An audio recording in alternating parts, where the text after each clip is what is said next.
A warm welcome to each one of our participants, and may I extend a very warm welcome to each one of our resource persons who have very kindly given their time to be with us this afternoon as CMAI starts its first of the pre-conferences towards its 46th Biennial Conference. Yes, by God's grace, this is going to be a unique experience for all of us. Especially like Dr. MC Matthew, our former president also of CMA, said, this is a very unique event in the history of CMAI, having our biennial online.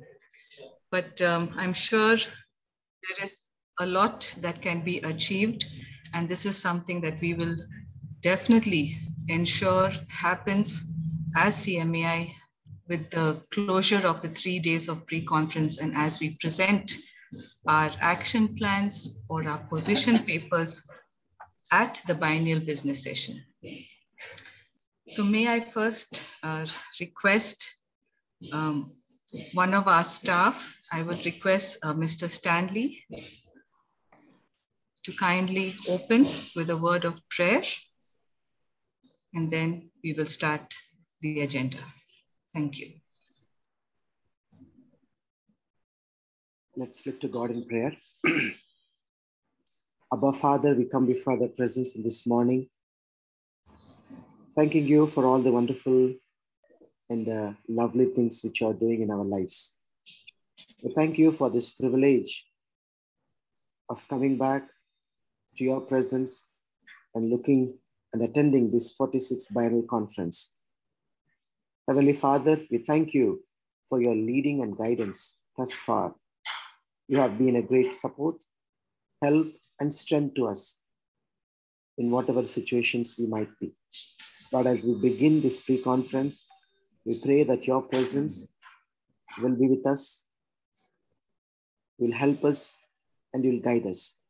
Lord, we submit the technical part, those who might be struggling to get into this, and all the network issues and everything, we just submit to you, that you will help them, O Master, so that it can be a fruitful and a wonderful conference to all of us. We also pray for the resource person as they share their insights, their work, their experience. Lord, may it be an eye-opener for every one of us, O Master. May we take those learnings and put it into practice in our daily jobs. Bless each and every one, those who are associated in the conference. We especially pray for the IT team as they take up as it's new thing. Oh Lord, we pray that everything will go in a very smooth and in a very, very nice manner. We pray that your presence will lead us. We pray that your presence will guide us. Submitting this conference, the pre-conference day 1, and the resource person and everyone associated with this and all the participants into thy mighty hand, into thy mighty care. We love you, we praise you. In Jesus' name we pray. Amen.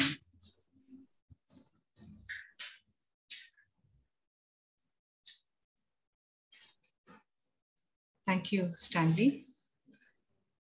As we prepared for the biennial conference and the pre-conference, we had a great amount of inputs and information that we received from each of our member institutions and each of our regions over the last 18 odd months. We've been having CEO meetings region-wise, and we've been able to meet with about 161 of our CEOs. We've had all our 5 national conferences last year, and just over the last 3 months, we've been able to have all 13 of our regional conferences over the Zoom platform. This has definitely been a blessing. So as we took in all those learnings, as we took in all those challenges, we kind of crystallized onto 3 areas which we now would like to bring as themes to the pre-conference. The first one, of course, was the whole idea which is more administrative and management in its perception and in its the way it was evolved. It evolved was stability to agility. How this whole pandemic has taught our mission hospitals and our network that just having stability in terms of your processes, protocols, management, governance, etc., in place is not enough. It needed an ability to shake and to bring about an evolving or an ability to change. And that's what the whole word agility comes in. So with this, the focus we would like to take on day one of our pre-conference is the challenge of human resource, because that has been one of the pivotal challenges experienced across all the regions. So stability to agility, focus on human resource. This will build on to day two, which is tomorrow, and that is looking at specifically the students. Student Enriching and Empowerment Directive. That is something where we bring in mission stalwarts, we bring in experiences from the mission hospitals, we encourage, we motivate, and we hope that students will go forward with this idea of working in the missions. And the last day is another little bit of a gap which we found during these few 18 months, and that was the whole idea of research. How do we, as a network, as a very powerful network, contribute to an evidence-based research, whether it is towards healthcare policy, in education and healthcare, whether it is insurance, pricing? There were so many issues that came up. So how do we as a network and our ability to bring in the data to inform these policies? So these are the three areas. And today we are privileged to begin with the first one, which is focus on human resource as the challenge, and therefore stability to agility. We are very privileged to have our first speaker with us, and this is our former president, Dr. MC Matthew. Dr. MC Matthew is right now a professor and head of the Department of Developmental Pediatrics and Child Neurology in the Malankara Orthodox Syrian Church Medical College in Kerala. Sir has been definitely a strong pillar of support through many generations of general secretaries, and he and ma'am continue to give their spiritual nurture in different forums. Sir was very, I would say he really dedicated his time in just writing out letters to us over the last 18 months, where he just wrote about these little lessons he found, whether just walking and during his walks or just his experiences. And each of those letters have touched many of the CEOs, because I did see the feedback that came each time they received one of those letters. So thank you for giving us your time. Thank you for really addressing this very important issue of the human resource challenge, but most specifically, what you're going to bring for us today is what is this missional service, and what is the importance of this ongoing mission as we look at this whole change in environment, this whole change of thinking, especially among the younger generation. So, sir, may I hand over to you as you begin this session? Thank you. Thank you, Dr. Priya. I hope I'm audible. Yes, sir, clearly. Thank you. Well, what a privilege it is to be with all of you and share in the joy of this 46th Biennial Conference, and particularly this pre-conference workshop.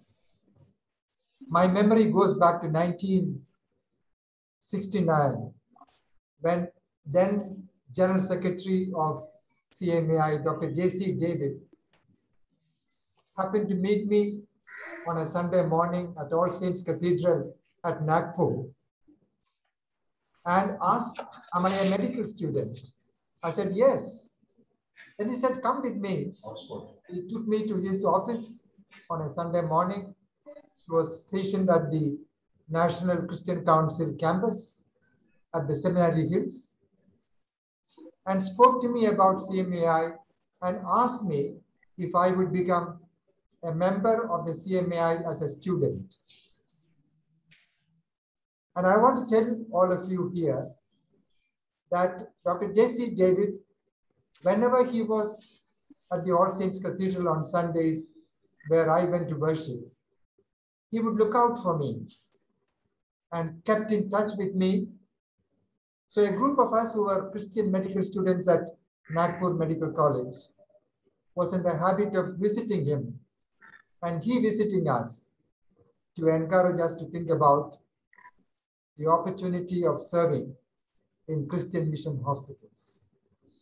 I want to pay my tribute to late Dr. J.C. David, the General Secretary of CMAI at that time, for being so focused in thinking about young medical students and give them a perspective about the opportunities that exist in rural mission hospitals in India at that time, when there was a threat of many hospitals closing down for not having had enough healthcare professionals.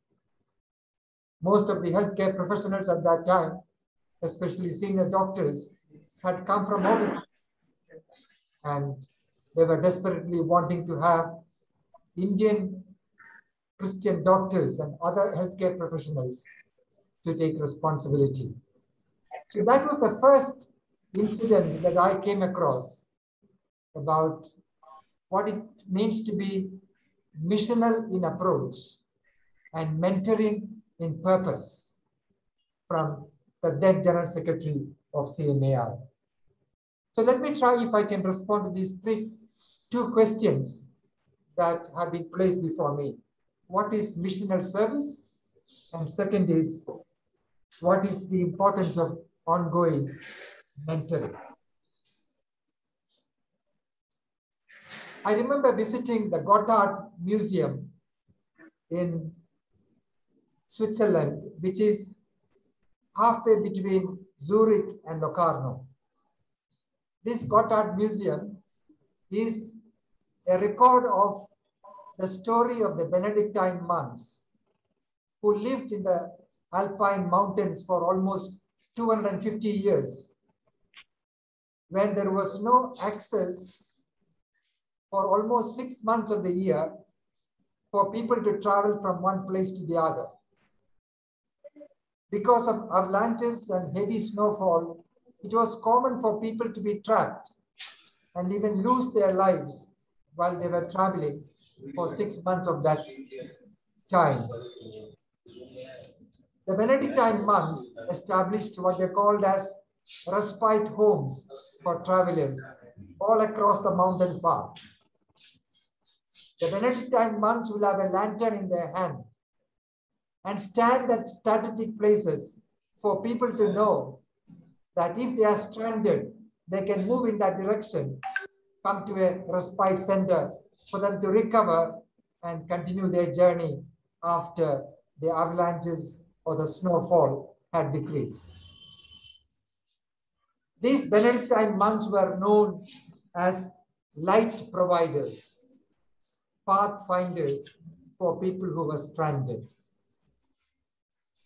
History tells us, when you go through that museum of that 250 years of the service of the Benedictine monks, that they lived there, give life to others. To me, that was the best example of missional service that I came across when I was growing up as a young doctor. During the recent pandemic that has struck us at least 3 times in the last 18 months, the second being the most devastating pandemic season, I came across about 22 mission hospitals innovating in a very critical way in the places where they were located. One hospital decided to convert their conference hall into a COVID ward. A neighboring mission hospital who had access to a donor agency encouraged the donor agency to supply with equipment and other facilities for this conference hall to be converted into a regular COVID ward. And it so happened that this was the only voluntary sector in that whole district of Orissa where people could come and receive COVID care, because this hospital dedicated the conference hall and all other facilities to provide care for people who had no other place to go to.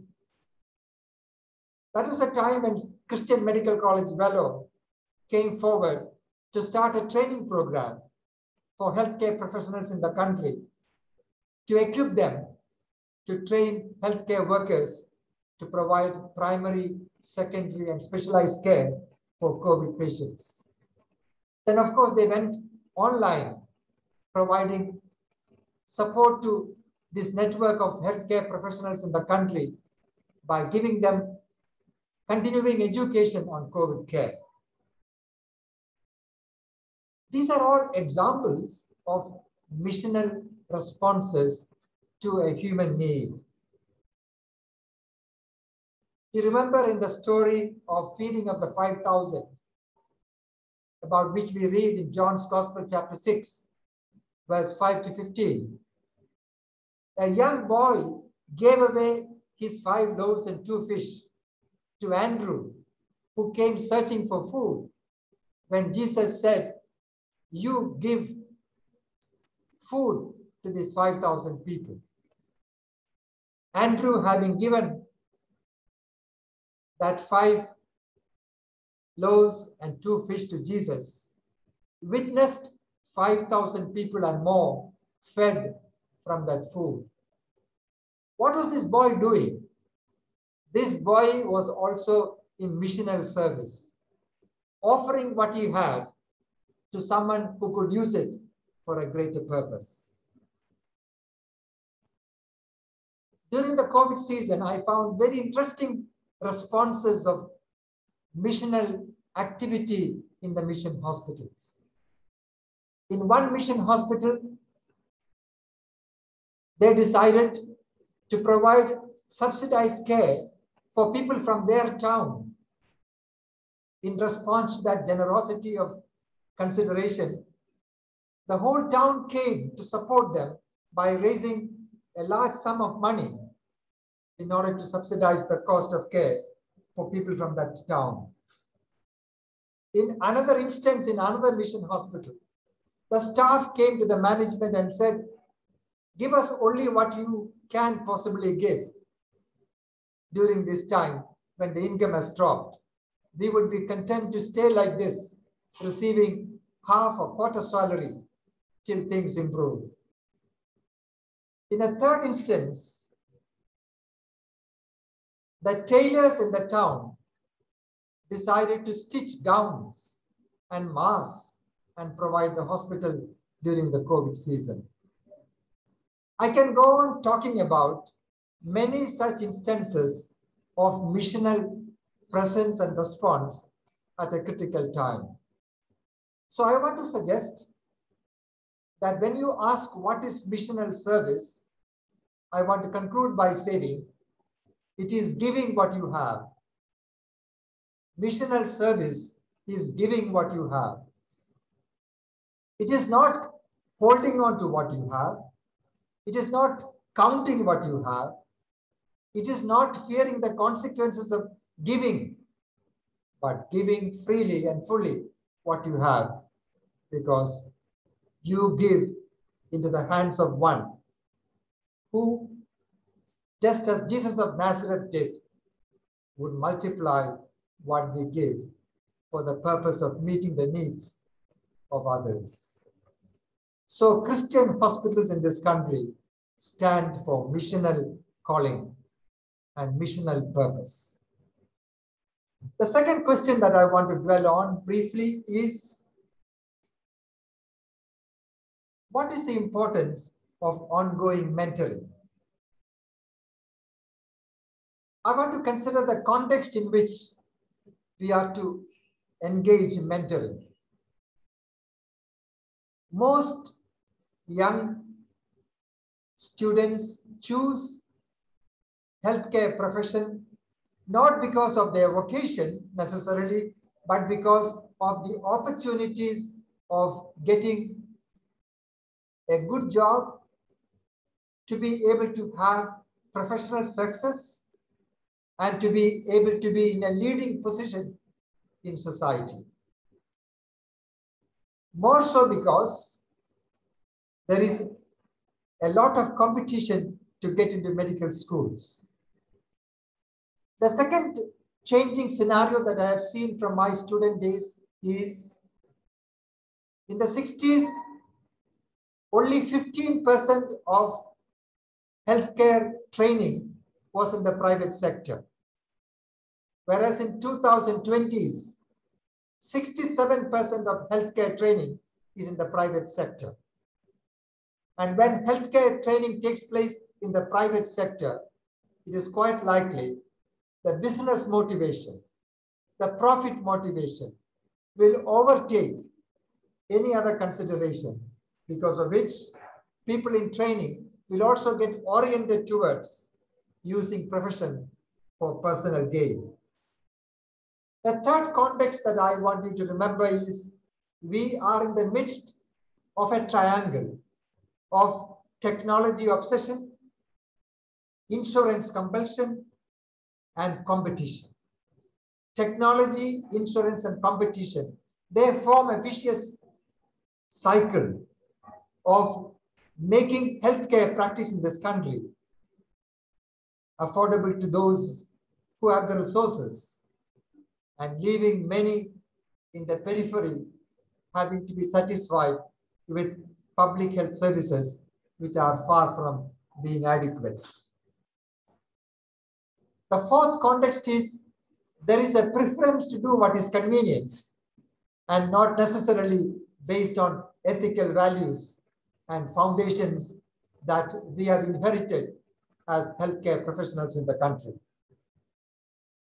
The fifth context is healthcare professionals have also become indulgent in living their lives lavishly, because of which income, profit, and gain would govern them rather than service and self-giving. So in the context of these 5 scenarios that I've placed before you, we need to look at mentoring with a responsibility that we have to overrule these influences and get healthcare professionals to consider service as a vocation, their life as an offering, and their involvement in healthcare as a gift they will bring for the restoration and wellness of people. How do we provide the setting for mentoring? Let me give you 5 proposals as to how mentoring can be done. The Christian Medical Fellowship of Britain has, for the last 30 years or so, got into the habit of conducting annual breakfasts for different people, particularly for graduating students and consultants.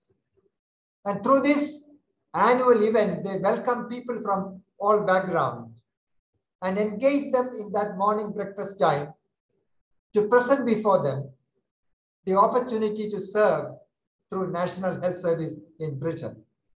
That is their first contact with healthcare professionals in order to see whether some of them would opt to look at the option of service as a calling rather than only consider profession as a job opportunity. I have come across many people who benefited from this contact, through which they will get connected with regional CMF groups and would then go through the journey of becoming more aligned to the purpose and calling of healthcare. The second is by mentoring presence. I know of an alumnus of CMC Vellore who is currently a professor of physiology in a medical school in Andhra Pradesh. He once told me that he took up physiology and wanted to join a medical school because he could be there for the next 40 years or so to be involved in mentoring young students and postgraduates in order to find a purpose for their healthcare training. What a noble vocation to be in a mentoring presence in a medical school, that too in government service, in order to be in touch with people who are grouping in darkness. The third is transitional support.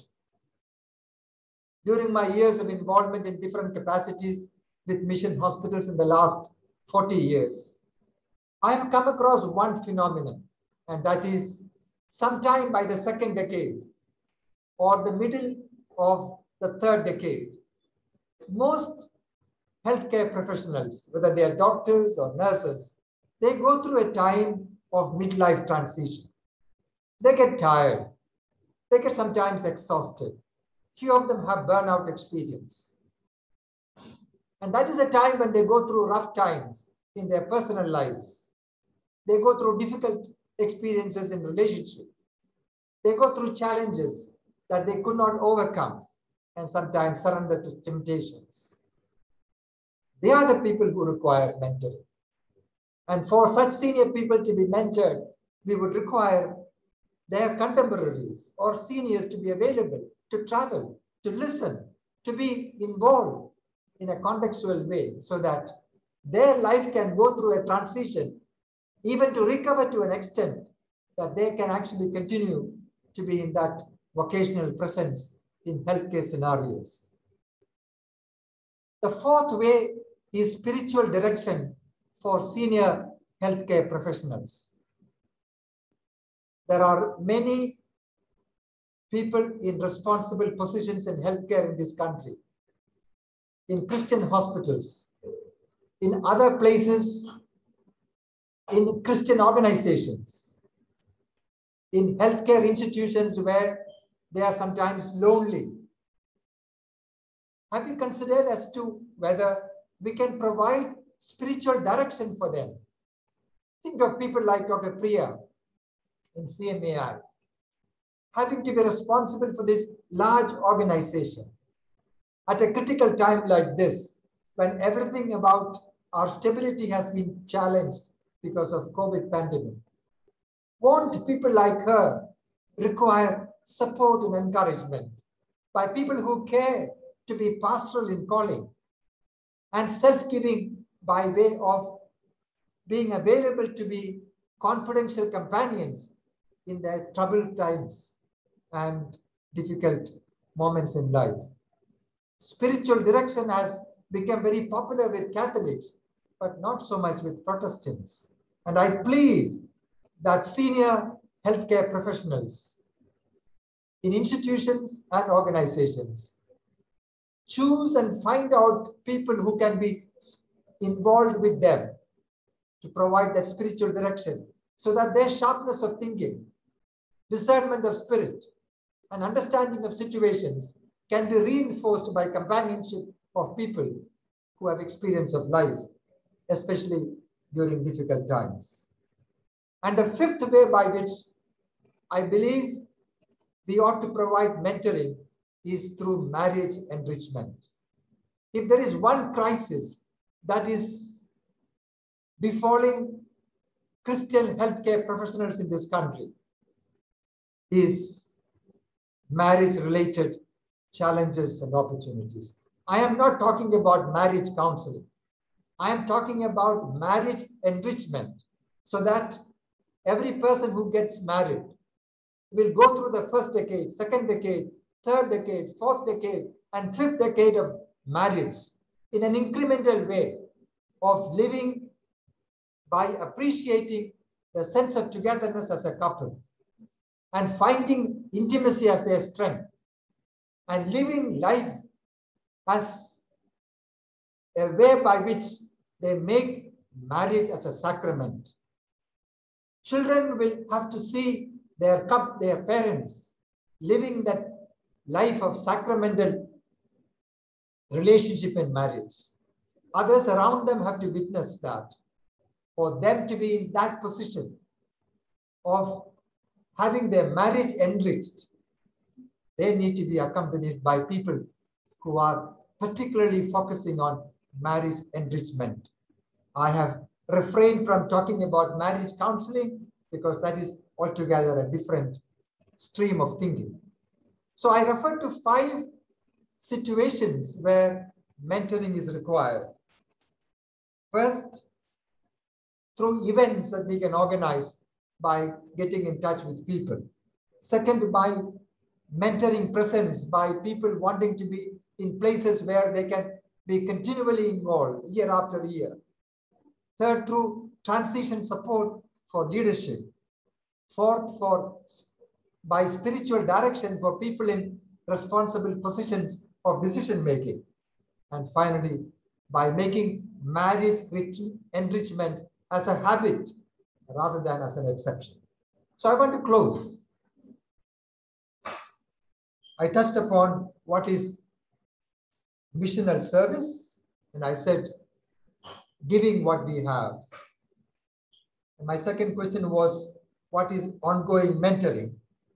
And I want to summarize by saying ongoing mentoring is accompanying healthcare professionals to assist them for fullness of life and wellness in service. For fullness of life and wellness in service. I refer to Dr. J.C. David as the best outstanding example that I can recollect about mentoring that he introduced as a senior professional to us as medical students at Nagpur. I want to close by talking about another legend that we know of, late Dr. A.K. Tharya. He was the president of CMAI at that time when I was a student at Nagpur. Every 6 months, he would come to Nagpur for the governing board meetings. And he made it a habit to visit me in my hostel. For 3 years, I experienced his visit once in 6 months, spending a long evening talking about experiences that he went through. That was mentoring. May I therefore conclude by saying that mentoring is an experience in which all of us can be involved. It is not designated to few people who are professionally equipped to be mentors.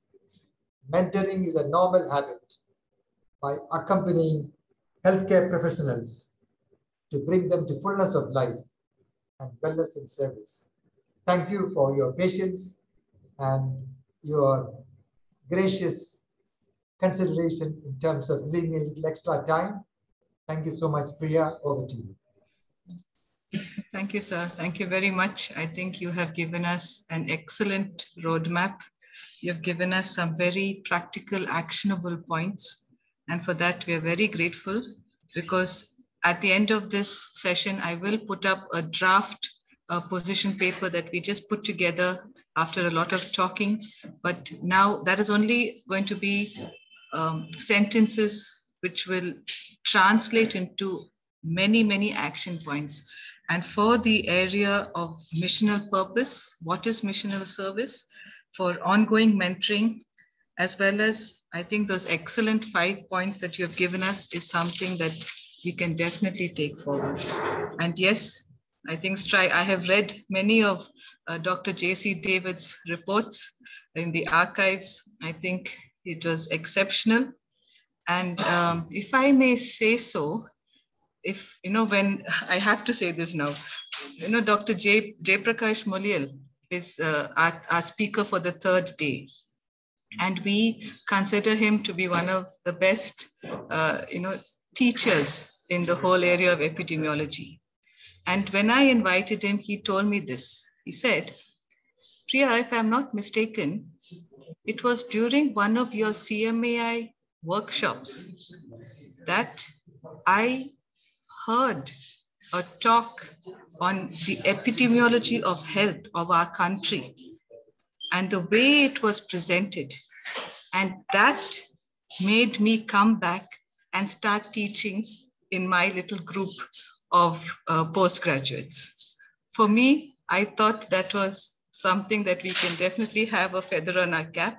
And I actually went back and I asked him, I said, sir, around what year would that be? And he said around 78, 79. So I did go back and I looked in the archives and I found a little section of a report, I think written by Dr. David. And sure enough, that was most probably the one when I showed it to Dr. JP, that was the one which inspired him to become a lecturer and a teacher par excellence. So yes, sir, I think we have excellent mentors to follow. We are definitely lagging behind, but it is definitely a step forward in terms of inspiration and in terms of so many things that we can achieve with God's wisdom. So thank you. Thank you once again. Okay, so we'll go on to the next part of the topics. And that was, when we were talking about it, it was about the unidentified areas where many of the students don't have a platform to access, like what Dr. MC Sir was talking about, where they can just be a part of a fellowship. So how do you reach those unidentified or unreached students and junior healthcare professionals? Dr. Deepak Samson Singh has experience in reaching out to these youngsters, and we would love to hear from his experience how he does this.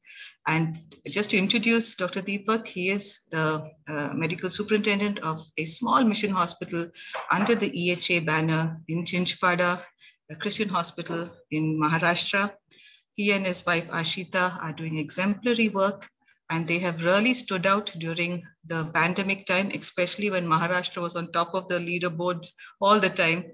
And they really were there as a strong support for the government as well as for the mission network. So Dr. Deepak, thank you for your time, and I will hand over this time to you. Thank you, Dr. Priya and the CMAI family for giving me this opportunity to be able to speak to you on engaging with professionals, especially the ones who are starting off their careers in medicine or nursing or any allied health programs, and how we can actually engage with them so that what we're talking about, that our mission hospitals would be sustainable and would be able to go forward. So if I would be able to share my screen, please. Thank you. Are you able to see my screen?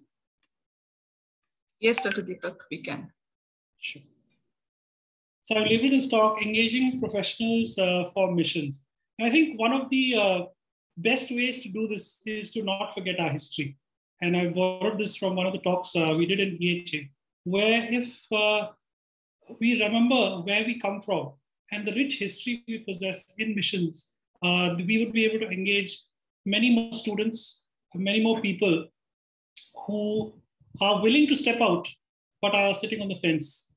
There are, as Dr. MC said, fewer and fewer people who are stepping out into the unknown, who are willing to do that, given the amount of choices we have, given the amount of lucrative offers we have, and also the kind of work and remuneration the government is offering in many of our locations which are remote. And I think to remember how we started off and who started us off is a very important thing. I think people who come to mind are people like William Carey. I'm sorry, I'm not able to shift this.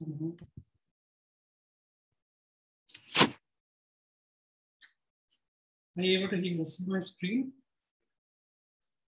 Yes, we can see your screen. You'll have to use the arrow key because I think it's a PDF file. You'll need to slide it with the arrow key. No, this is a presentation only, but it's not working.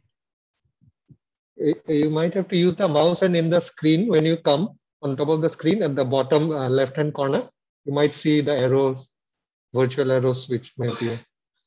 Yeah. I'm not able to see my cursor actually, so maybe I'll have to do this again. Sorry about this.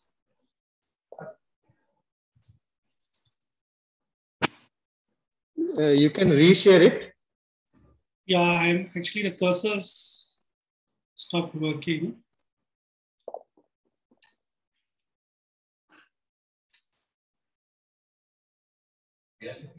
Yeah, sorry. So the people who come to mind are people like William Carey, Dr. Clara Swain, Dr. Ida Scudder, Dr. Edith Mary Brown, Dr. Paul Brand, who left everything. And Dr. MC in his previous talk was talking about giving whatever we have. And I would like to go a step further.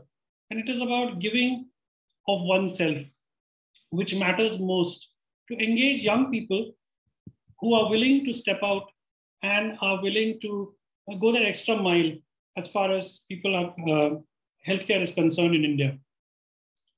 We had the golden era of the late 1800s and the early 1900s, where many people from all over the world left their homes and came to India because of the many ill healths and the many problems which affected us during the pre-independence and the post-independence era.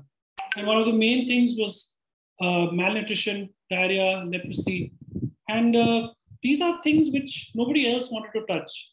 You know, and the missionaries are the ones who came across and were able to help people with this. And the examples that come to mind are Dr. Paul Brand and also the many people at the leprosy mission, which established clinics and hospitals across India.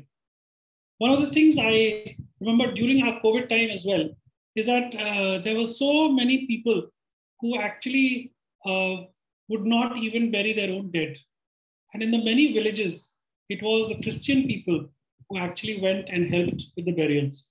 And many people were very appreciative of the fact that it is us and brethren among us who are able to go and do these things for the people and help them, especially during the COVID time. You know, many of the CMCs, the Miraj Medical Centers, and many mission hospitals were born during these eras in our country. And then we had an era of decline. And we need to face up to this fact that we were the leaders of healthcare in our country as far as rural and semi-urban healthcare was concerned. But then we've gone down from almost 2,000 hospitals at the beginning of the century to less than 500. And I'm not sure how many are functional presently.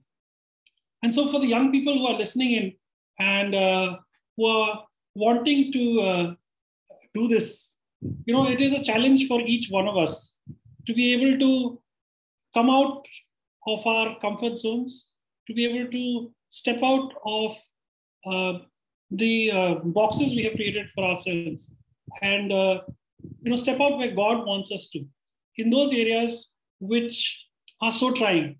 Now, Dr. MC actually talked about all the challenges that are faced in these places.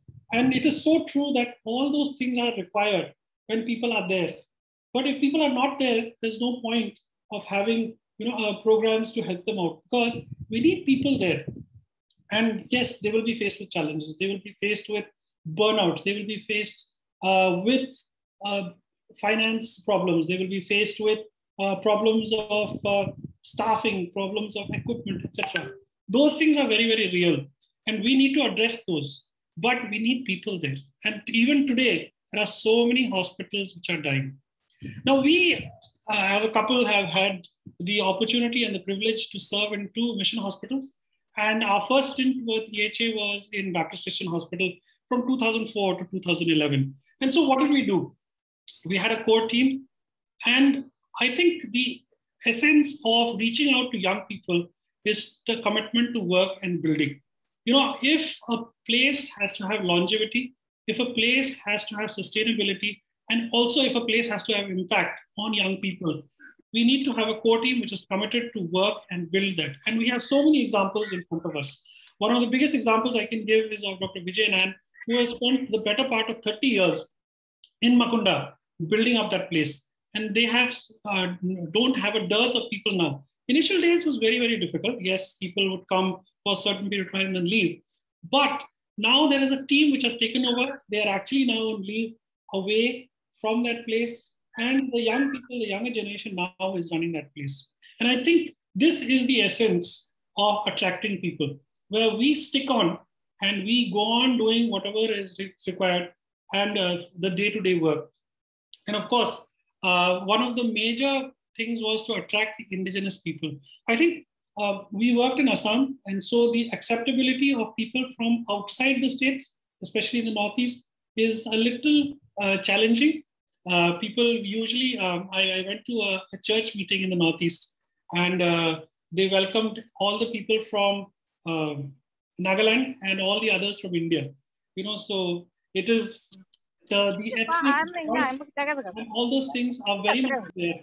And so the acceptability of indigenous people, people come in and from the local areas and take part in the work, it is a very, very important part. Then, of course, one of the other strategies is trainings. And I think if we can start trainings in our institutes, especially the big ones, where we can start some DNB trainings, postgraduate trainings, trainings in pharmacy, trainings in physiotherapy, trainings in lab.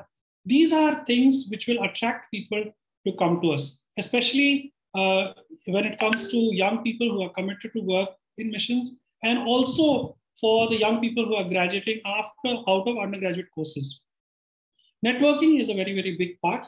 And I think one of the biggest highlights, or the main highlights of our time in the Northeast in Tezpur, was the fact that I could actually go to many of the medical colleges and talk to the young people there, and also ask them to and challenge them with the work that is there. And this has been a guiding principle for many of our organizations, especially like CMAI and also EMFI, who go to medical colleges and talk to the young people.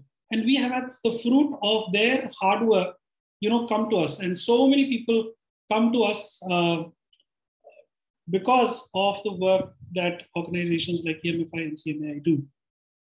A pro-poor stand is very, very important. And like I said in the beginning, if we do what nobody else wants to do, it is a very, very attractive piece of work. And it is also something which impacts young people especially.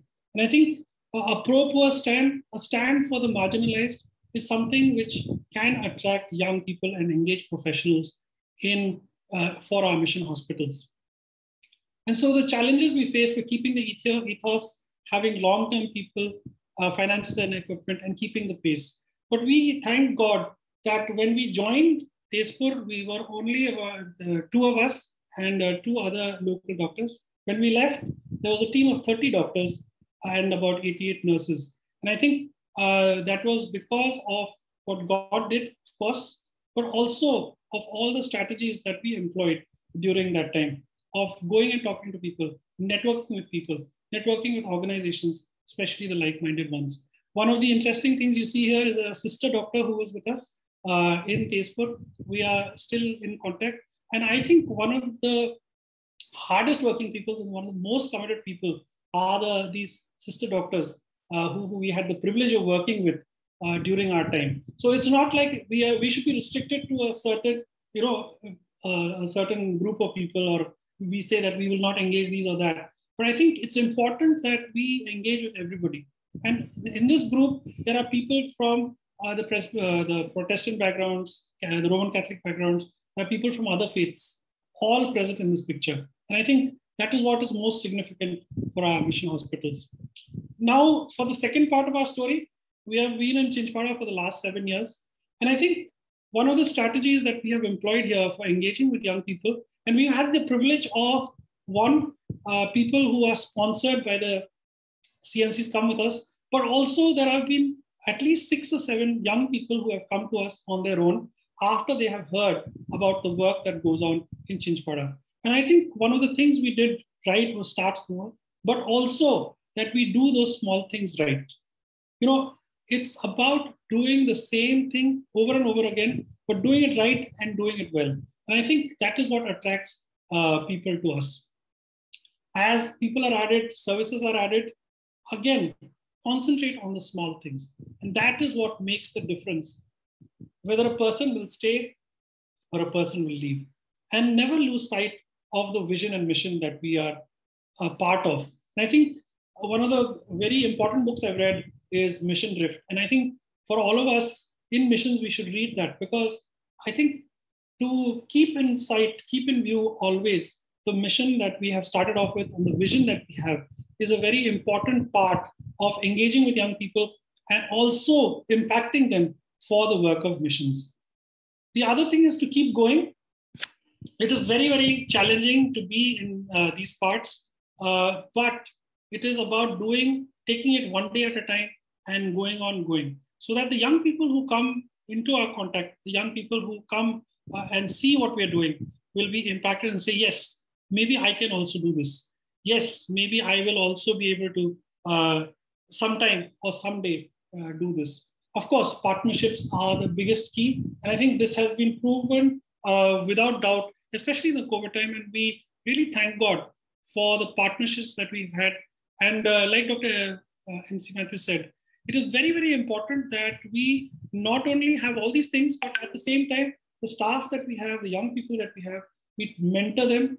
We make sure that we know what the challenges they're going through. We also make sure that we understand the backgrounds they have come from. A lot of times, we just say, okay, you've come to the missions, let's start, work, and there it is. You have to hit the ground running. But it's not like that. We need to take care of people. I think that is the most important thing. And I'm really grateful for organizations like CMAI, the organization EHA we are part of how they have taken care of us, especially during this COVID pandemic.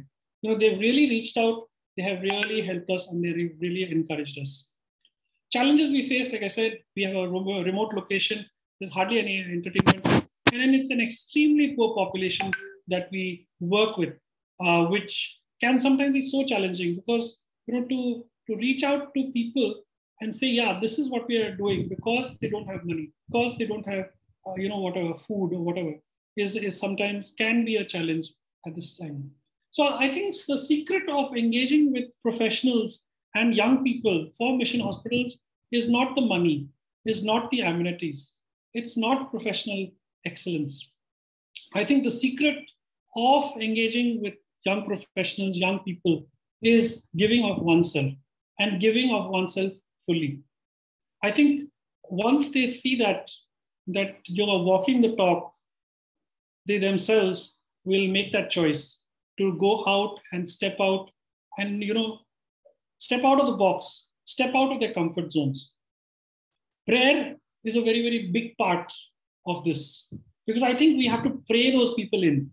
Yes, we can engage with them, but we also need to pray for them and so that they come into our folds, into our organizations, into our workplaces, into our fellowships, and we build something which is important, which is, a good aroma, a pleasant aroma for God's kingdom.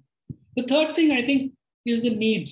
If we talk about the need that is there across our country, the young people will respond, and I'm sure they will respond. This is a time which is very challenging, especially as Dr. MC had mentioned about, the medical colleges becoming private. There are people who have to pay a huge amount of fees to get into these places. There are other places which are so challenging to get in because the competition is so tough. How do we engage these people? And I think the need in our country is something which we can really talk about, to engage with them and to also encourage and impact these young people to come into these areas which are so challenging and so remote. So thank you so much for this time, and my greetings to the CMAI family, and also my all the best, and I would like to say thank you so much for helping me, for providing me this opportunity to speak. Thank you, Dr. Priya. Yeah, thank you, Dr. Deepak. I thought you were going to say thank you to CMA and the rest of India. No, but yes, thank you so much for that talk. Thank you for again laying out excellent points for us to take forward. Definitely an area which we need to definitely pull up our socks. No doubt there. But I really like the way you two have reiterated what Dr. MC Matthew sir started off with. It's about giving of oneself fully. And that is somewhere the hidden, the secret of actually walking the talk, and therefore others being inspired to do the same.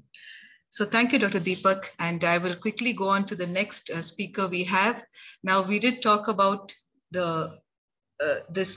these young professionals actually coming to the mission hospitals and having a little taste of what it's all about. And here we have examples from one of the private medical colleges in Kerala, which is a mission in its outlook, how they have taken forward this orientation program for the young students in their college. And for that, we have Dr. Philip Finney, who is a senior consultant and a head of Department of Endocrinology in the Believers Church Medical College and Hospital in Tiruvalla, Kerala. So Dr. Philip, thank you so much for being with us. And it is my privilege to have you as my classmate too. And please, this time is yours. Thank you very much. I hope I am visible and audible as well. Is that right? Yes, yes, yep. Yes. So can I just share my screen?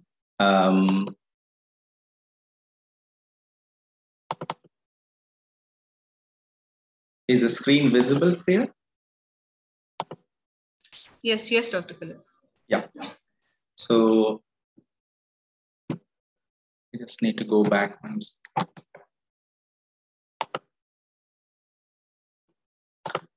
So I just want to say thank you to Dr. Priya and to the CMAI family for inviting me to share a few thoughts on creating opportunities for our medical students to get a taste of what the real Bharat is.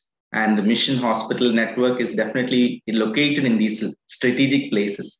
So I want to just start off by dedicating this talk and the sharing the same way as Dr. MC did to Dr. JC David. I want to dedicate this talk to Dr. Vinod Shah, who was probably one of the people who sowed the seeds or kindled an interest in me to start visiting mission hospitals. When I was a medical student at Vellore, along with Priya, he used to come for these meetings once in 6 months and just encourage us as students. Why don't you just spend 2 weeks of your vacations? Those days as medical students, we had 6 weeks of vacation. So he will say, can you just come for 2 weeks and visit some of the mission hospitals? And he said, I will pay for your fare, train fare. I will take care of your accommodation. And he was persistent.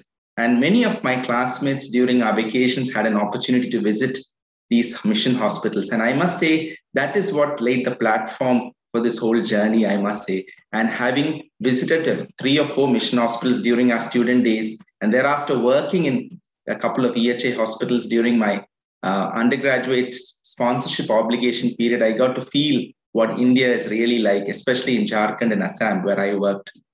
Thereafter, I did my training, but I spent most of my life at the Duncan Hospital in Rock Salt. For those of you who do not know me, I spent about nearly 8 years in the Duncan Hospital. And while we were there at Rock Salt, one of the opportunities which we had was inviting students from the nearby medical colleges to come and see. And when we were there, the senior leadership was extremely supportive that we could visit every month. We used to visit 2 colleges, the Muzaffarpur Medical College and the Darbhanga Medical College, for a weekend and stay with the children and get to know them, just to become friends. And during that particular period of time, these visits, ended up most of the weekends, we thought we would go and do a small fellowship, a Bible study, but most of the time we will teach them about anatomy, physiology, doing other things more than what we went there for. But that laid the foundations for a relationship with these students. And during the Holi, the Chhat holidays, the Diwali holidays, many of these students, particularly those who were in Bihar from the Northeast background, who had come to these Bihar colleges, would come and spend the vacations with us. And that led to relationships. And this is one of the programs we had for them during a Chhat holiday time. And now we know in Bihar, it's such an important part. And we had students from Patna, Gaya, Muzaffarpur, Darbhanga medical colleges here attending a small program. It was a blended program. We had retreats on one side, but we also had clinical teaching. It was a blended program, and these students really took to it with so much of enthusiasm. And then almost all of these children who we had invited for many occasions joined us as staff of our hospital a few years down the line. And some of them continue to be in touch. And it was a mentoring relationship which started off by us reaching out and then them coming back, and many of them passing on the baton. Even though I've had to leave Rock Salt for various reasons, I know many of them are continuing to be carrying the baton and going on.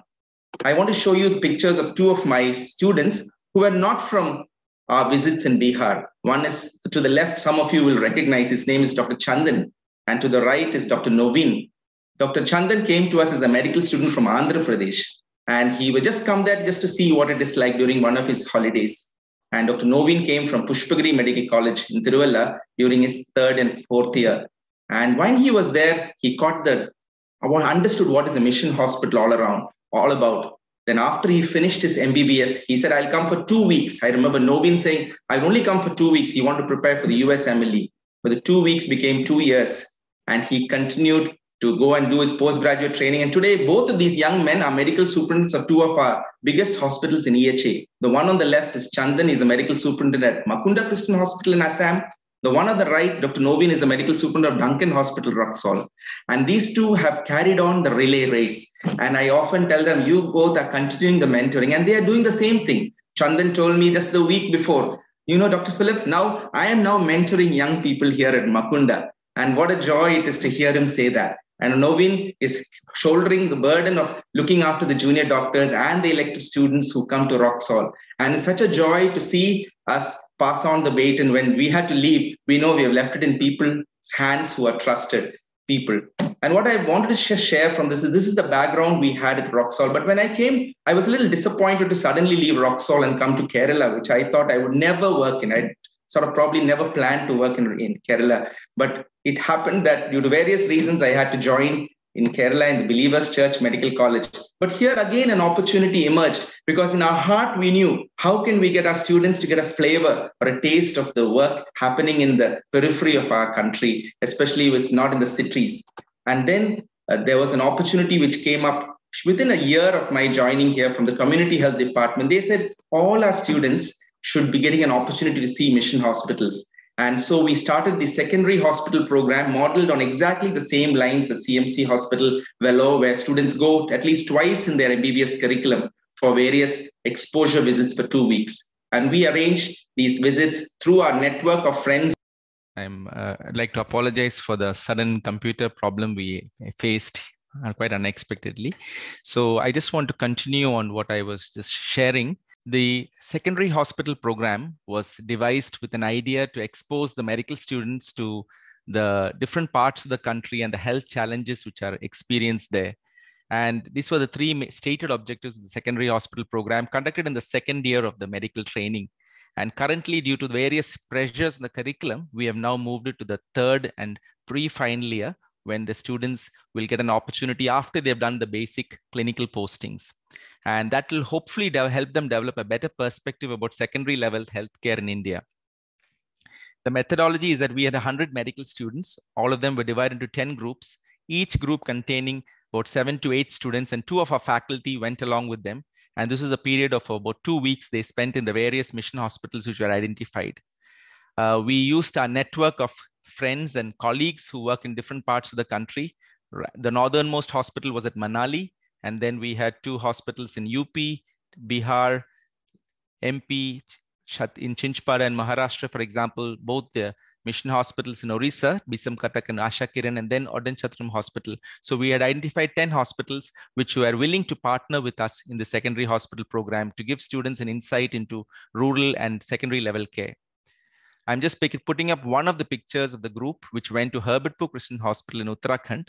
And the students made a great presentation when they came back from the mission hospital posting. And I've just put in a few of the slides which they presented, which really gave them a good insight and shared with them what did they learn from the secondary hospital posting. And they classified into 4 groups, their learnings. One was the academic, the professional, the spiritual, and the community experiences. And they were comparing their experiences in Kerala versus now how it is like outside.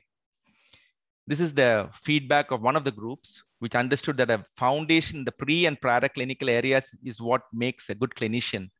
And they saw many of the clinical conditions which they see in the textbooks, which they do not see in a private medical college in Kerala, for example, where healthcare is far more advanced. They experienced practical hands-on experience of doing an ECG, catheterization, cannulation, venous venipuncture. And they said many of the cases which were rare in this hospital in Kerala are very common. For example, in Herbertpur, like tuberculosis, they were seeing every other day, and leprosy. They said the knowledge gained through observation and hands-on training is much more than what we can learn from our textbooks of surgery of Das or Tripathi. One of the groups said, this is what it means. What is life of the missionary doctor be? And that was very exciting. They said, we got to be with action and see the actual life of doctors in missions, how in a rural setup, the patient sees the doctor and the value of the doctor. A very interesting statement they mentioned about considering that many of these doctors were getting much lower salaries than what they were getting in Kerala. They said that one of the specialists in Herbertpur, for example, said, I'm confused what to do with the remainder 3/4 of my salary, which struck one of the students very deeply. So let me just continue just for the interest of time. The students experienced visiting various villages and also interacting with the people in the community was extremely an eye-opener for many of them. And the slides actually really capture actually what their experience was. The students experienced first time ever in their lives interacting with tribal population, particularly in Orissa. They encountered some of the tribals from the Bondo areas, which was extremely a new experience, and students were very much touched, as you can see in some of these slides, which I'm sorry if you are not able to see them. They experienced having a new experience of using traditional instruments such as the fetoscope to hear the fetal heart sound, which was something which they had never seen here in Kerala. The smile on their faces and the awe and wonder with which they saw how medicine is practiced with limited resources was something which they would never forget.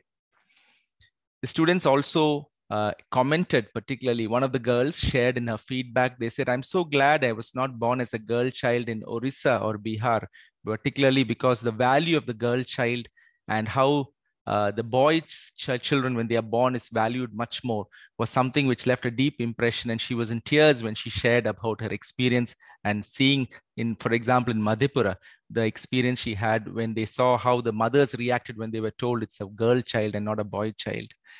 Was something which was really to be heard and seen. The experience of students seeing snake bites managed there, which they had never seen in a hospital in Kerala, in particularly where they were being trained, was a new experience, as well as sitting with villagers and attending conference sessions. Village self-help groups was a totally new experience for them. At the conclusion of this particular presentation, one of the students actually wrote a poem about the hidden cries of people in many parts of our country, which I will probably share this presentation to you all to see. It is a very heart-touching poem which he wrote about how we are meant to put smiles on people's faces in parts of our country where people don't go. I just want to conclude by just saying that the experience was not only a learning for the students, but also for the faculty who accompanied the students and went to these different parts of our country. And it has led to so much of spin-offs as a result of it. Today, the students have demanded that they should want to go to another trip. And in fact, our first batch of students left yesterday to Oddanchatram to spend 3 weeks during their internship. The same batch which went during their training has now gone for 3 weeks during their internship to work in a mission hospital. And we hope that these seeds which are sown in these children's hearts will bear fruit in the days to come, that many of them, at least a small fraction of them, will want to venture out and travel the road which is less traveled.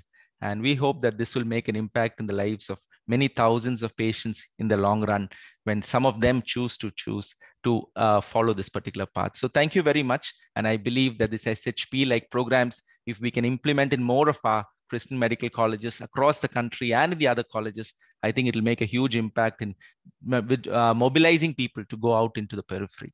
Thank you so much. Thank you, Dr. Philip. I think, yes, I just saw your email actually.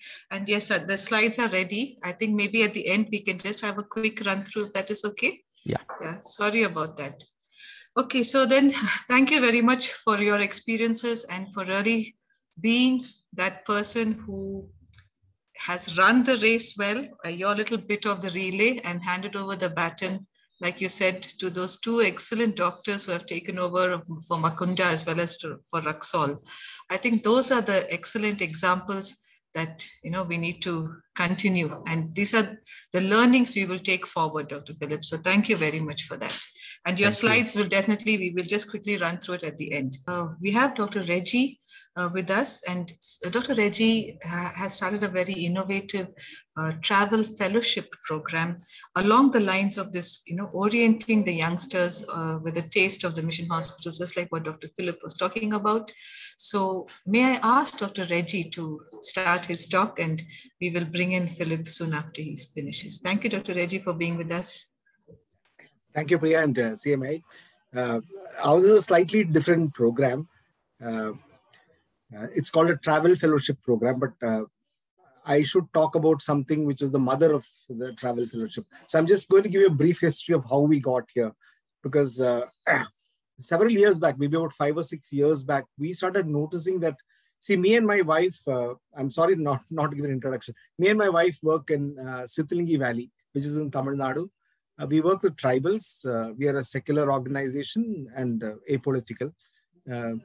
So for many years, we were alone trying to work with the tribals. We have a 35-bedded hospital. And then slowly we started seeing over the past 4 or 5 years that many doctors started joining. Young doctors started joining, wanting to work, wanting to explore something which is different from what they are seeing in the medical colleges. I mean, they were fed up of the competition of NEET. They were fed up of the life in the cities, and they slowly started gravitating towards us. So we knew there was something which was going on. And about 3 or 4 years back, we are part of a group called Medico Friends Circle. This is a group of professionals, not necessarily doctors, who come together once every year and discuss India's health problems and the inequities which exist. And I was with Dr. Anand Zakaria. I'm quite sure all of you know Dr. Anand Zakaria from CMC Velo. So he was also there, and we were just sitting next to each other in the bus. And then suddenly we noticed so many young doctors, because usually the MFC, the programs is all filled with oldies, coming to talk revolution, but nothing actually happening. And then suddenly this meeting was full of very young doctors, and we asked them, and they said that they had come through a program called Nirman. Nirman was started in Gadchiroli in Maharashtra by Dr. Abhay and Dr. Rani Pang, which is again a mentoring program. And they all have, and most of them have decided to work in a rural area. The only program was that the only problem was that the program was in Marathi, so none of the other people could access it. So Anand and me started thinking, why not we start something like this? And so it was just on a whim that we started, and we never knew that medical students would come. So we started something called RSP, Rural Sensitization Program, which was based in Sithilingi. And Sithilingi is right in the middle of the forest. It's very, very remote. So we said, let us just, and Anand knew a lot of staff in many of the medical colleges in Kerala and Tamil Nadu. So we sent off emails to everyone saying that if any of your students are interested in coming to a rural area, staying there for 3 days and seeing what rural healthcare is about, please, they are welcome. And they had to pay for their food and their travel, but the accommodation we looked after. And what started as a trickle actually became a wave, because we have about 30, we conduct about 4 camps every year, and for about 30 to 35 students. But in the end and all, for 35 seats, there will be about 60, 70, 80 applications. So there was so much of a response from medical colleges across Tamil Nadu, Kerala, Andhra, and Karnataka of people or of medical students wanting to come and stay in a rural area and see what rural healthcare was about. So over 3 days, they would see what a rural hospital looked like. They would go to the field. They would interact with the people, come back, analyze, discuss. In the night, we used to have song, dance, entertaining ourselves. And many of them said that we have never seen this part of healthcare because they are all trained in tertiary care hospitals and not knowing that there is another world out there. And some of them said, now this is like showing us the ice cream and not giving it to us because you're telling us this is good, but then we need much more experience to go to take a life decision to say that, okay, I'm going to spend my whole life trying to work for rural India.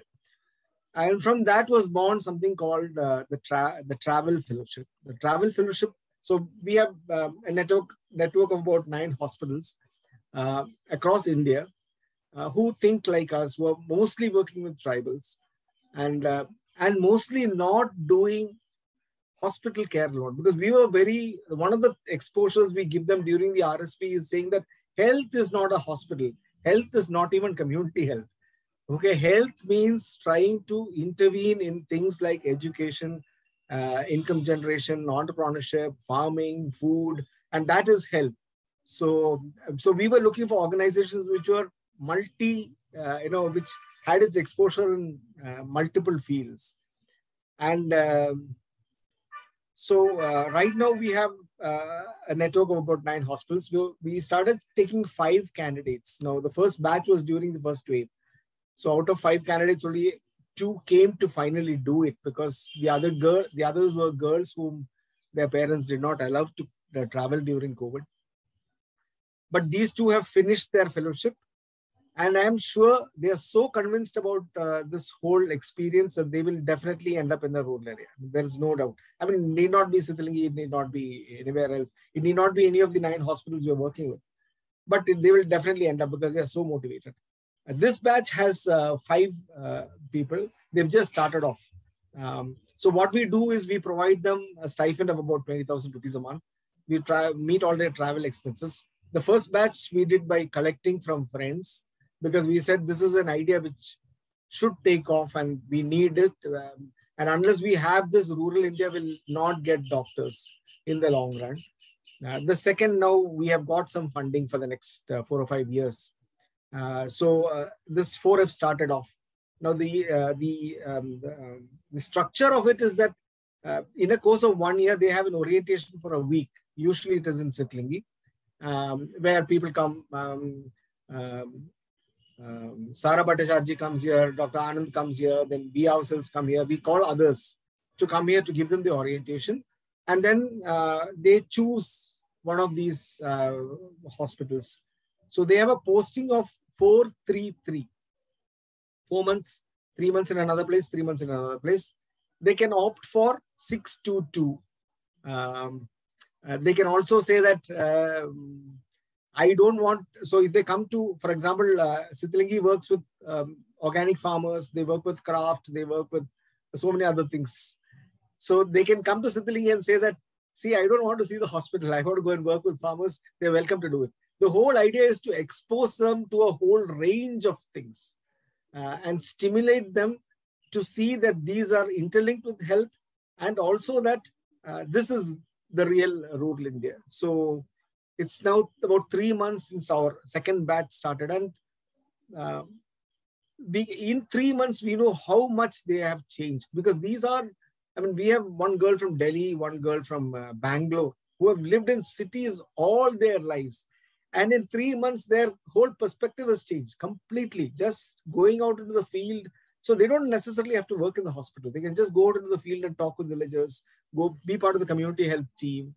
And it is a life-changing experience for them. And I'm quite sure that over the years, we will have many more people coming out of this, hopefully. I feel that this is the only way doctors are going to get into the rural areas, to be exposed to rural health, how we doctors innovate, think differently. Most of our medicine is compassion rather than the chemicals, all sorts of things they have to learn. And then that is what is going to stimulate them to get into this type of things. Now, we are planning in the Travel Fellowship to increase the number of hospitals. So I will be approaching CMAI at some time because we need much more hospitals in this. Because we started off just as a whim, actually. I mean, it is not a planned thing. So over the years, we're trying to expand it, especially to the Northeast and the north of India, because I think that is where the real India lies. I don't think South will give them such a big exposure. We are also planning to increase the fellows from 5 to 20 over 7 years, so that we will have at least 20 doctors every year coming out with a different vision and a different perspective, and be willing to spend time in rural India.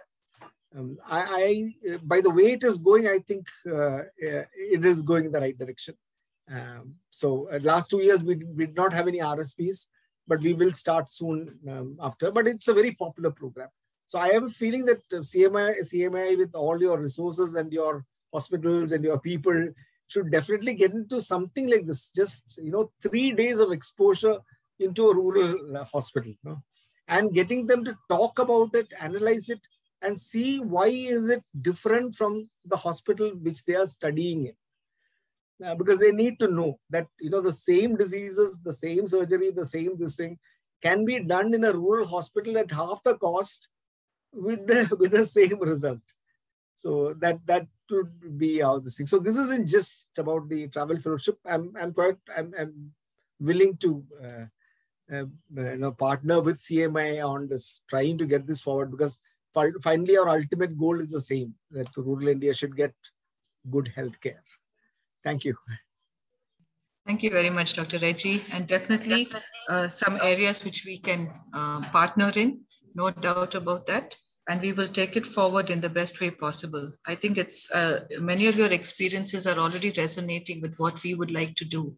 And if that can be done together and expand your 9 hospitals, and just like you said, North India and the Northeast is where the need is.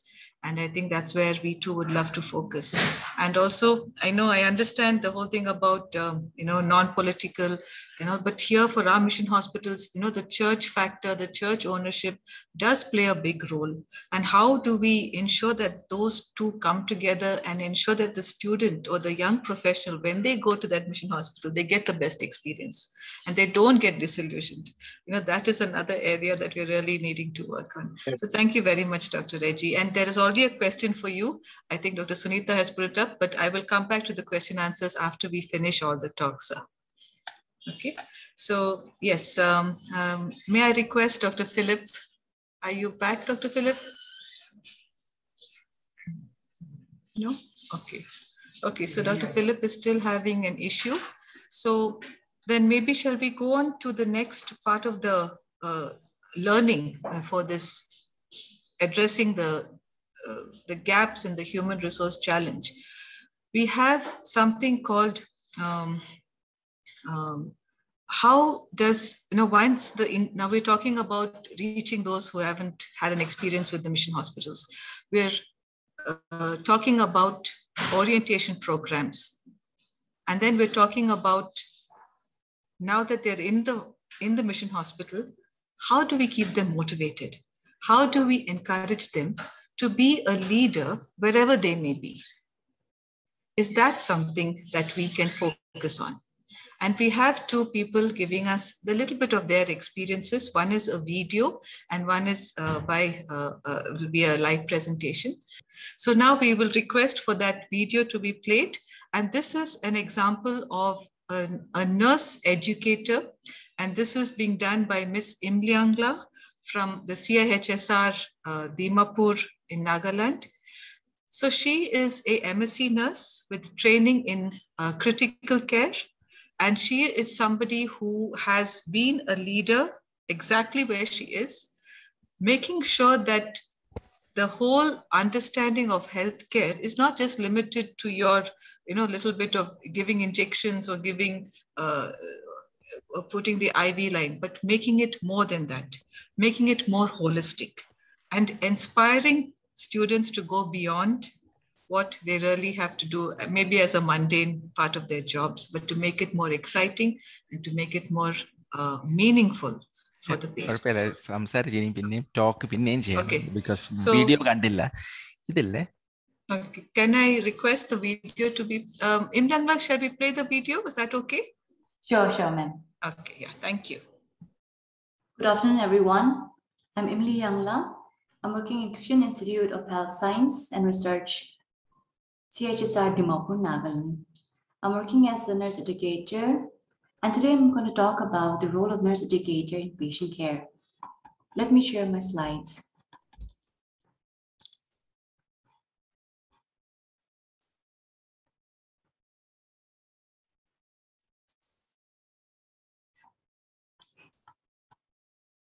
Partnering with the patient and patient family through nurse educators, I'll be sharing on the classical method of patient approach and its effect, understanding the need of the patient, partnering with the patient and family.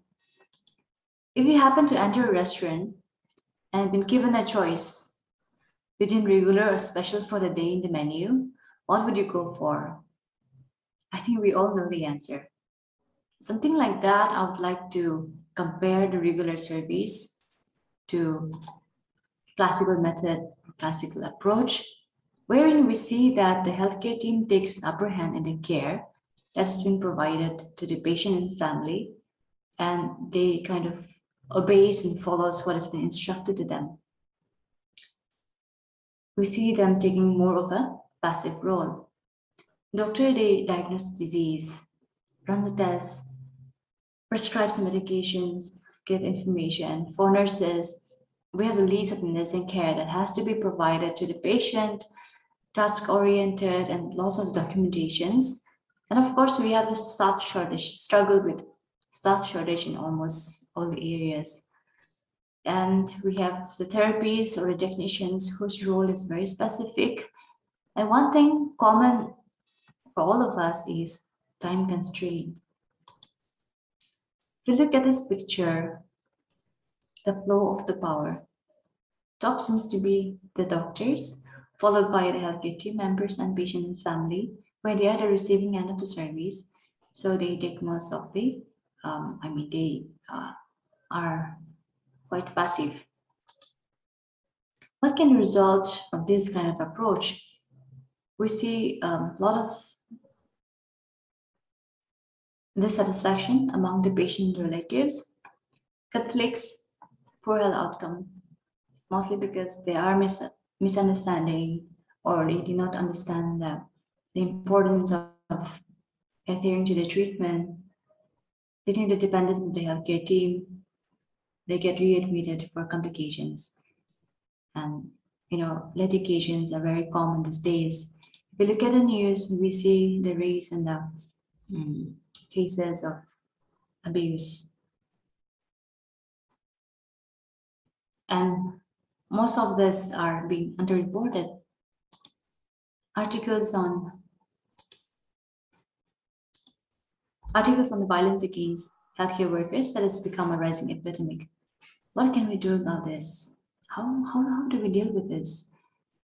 One thing can be understanding the patient better, or understanding the need of our patient. What is the need? Of course, we all have the medical needs where we have to control the blood pressure or sugar, sepsis, or providing nursing care, but they also need to be educated about the disease. Their queries, their doubts, fears has to be addressed. They need to be involved in the care that has been given to them. They need to take control of the illness so that they become self-dependent and they take part in the decisions that have been given, that have been taken for the health outcome. So this is the kind of partnership approach where we need to assess the patient's perception, understand patient context, identify the caregiver, like who always stays with the patient, so that they are part of the discussion where we explain to them about the illness and train them so that they're able to take care of them once they're discharged. Discuss the treatment plan and also set goals together. This is very important from the beginning so that we go together in the same direction. When we see the two approach, we try to inculcate the partnership approach where the healthcare team and the patient are in the same line and they work together towards their health outcome, towards the patient's health outcome. Creating partnership between the healthcare team and the patient so that this partnership results in patient empowerment through patient communication, patient engagement, patient involvement, patient enablement. How do we achieve all this? Through team approach, where we know each other's role and coordinates, collaborate team members. Who can help in coordinating this partnership process? A nurse educator, who is a designated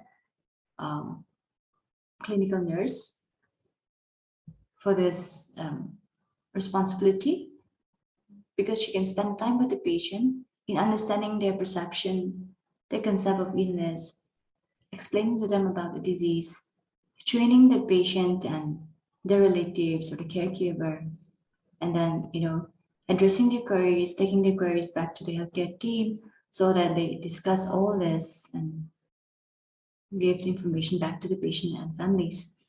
So she helps in collaborating between the members of the multidisciplinary team. Ideas, concerns, expectations of the patients and relatives are being discussed and addressed during the engagement, during the patient engagement. So we, a small team in our hospital, we're working on developing a short course called the Clinical Educator course, which is on the job training for a clinical nurse to prepare them to understand the need of the patient, educate them and train them, and be a collaborator in the healthcare team. This can have a lot of benefits for everyone. For patient, there will be less readmissions because they will be empowered and they will be able to take better care of themselves at home. The relatives will be trained, and then they will be thought about assessment and identifying issues related to health so that they come to the hospital early and that they comply better and improve self-efficacy.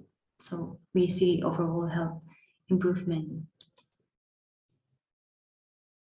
Results for the healthcare team: shorter hospital stay, lesser errors, increased satisfaction among the team, increased efficiency, and also less litigations, and it improves the overall climate of the organization.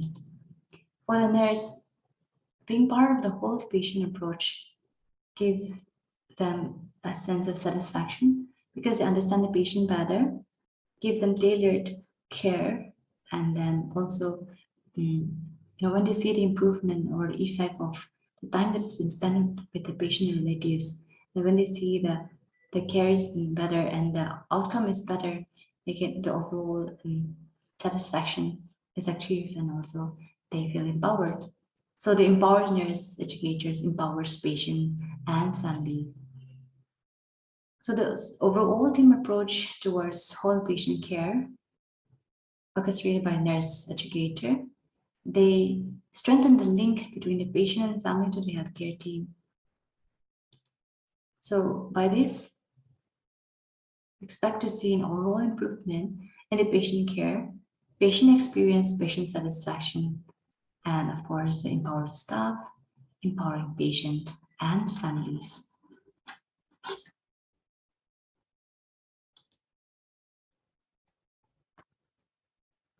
Through this short presentation, I'm happy to share about the nurse educator's role and how it can affect overall patient care in the hospital, and also empower the staffs and also the patient at the same time.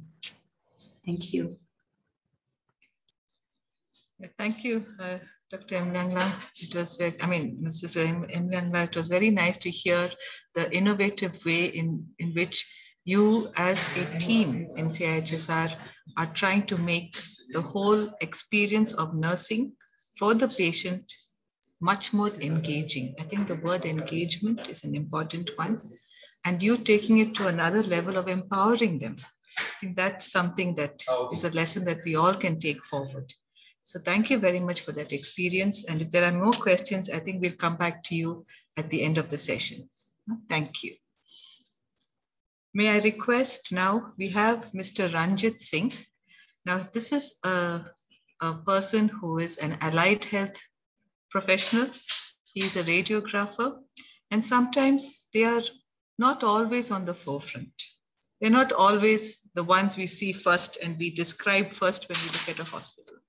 But nevertheless, in his own quiet way, he has been encouraging his little group of peers, his juniors, and maybe even his seniors. So I just thought I would like to hear from him for this pre-conference as to how he encourages and motivates the youngsters in his field of allied health professional work. So over to you, Mr. Ranjit Singh. And he works, I must say, he works in a private hospital, and it is the Dr. Jayashekharan Hospital in Nagarkoil. So he's coming to us from there. Yes, Mr. Ranjit. Good evening, all.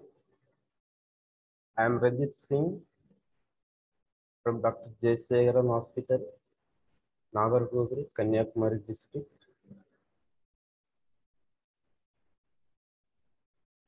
First of all, I would like to thank the General Secretary, Dr. Priya John, and AHP Secretary, Mr. Lyric Abraham, for the opportunity to share something about my experience and how to motivate the staff and students.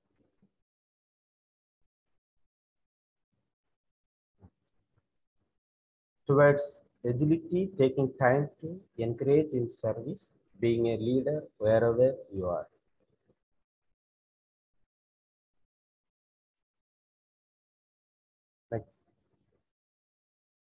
Dear all, I am in front of you to present the above topic.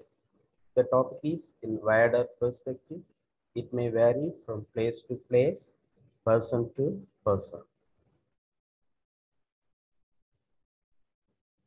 For me, it means the quality of person in the field of allied health science. I am trained in Mission Hospital, NM Wadia Hospital, Pune, mentored at Christian Mission Hospital, Madurai, and working at a private trust hospital as a leader. Every leader needs a mentor. Our mentor, Dr. Dalip Mukherjee, the former leader and General Secretary of CMAI, he has sown some seeds which are unforgettable. He instructed three things.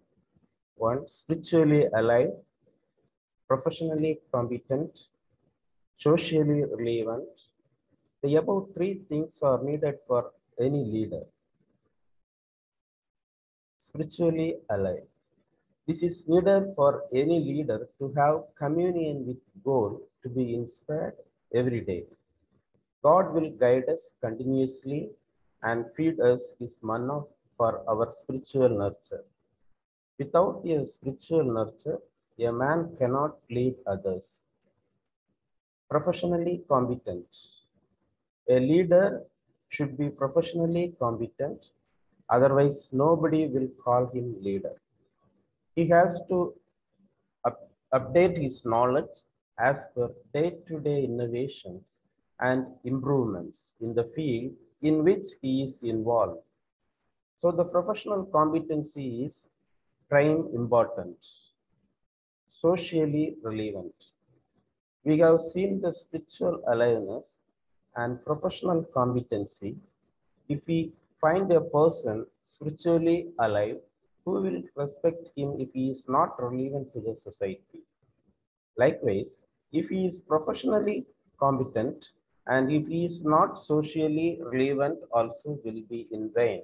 So all the above three qualities are most essential. And the following qualities are also mandatory.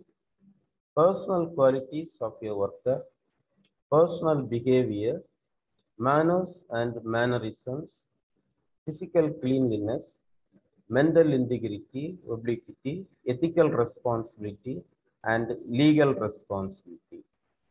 It is ideal for every leader for developing the second line of leadership wherever we go or whatever the field of commitment we have.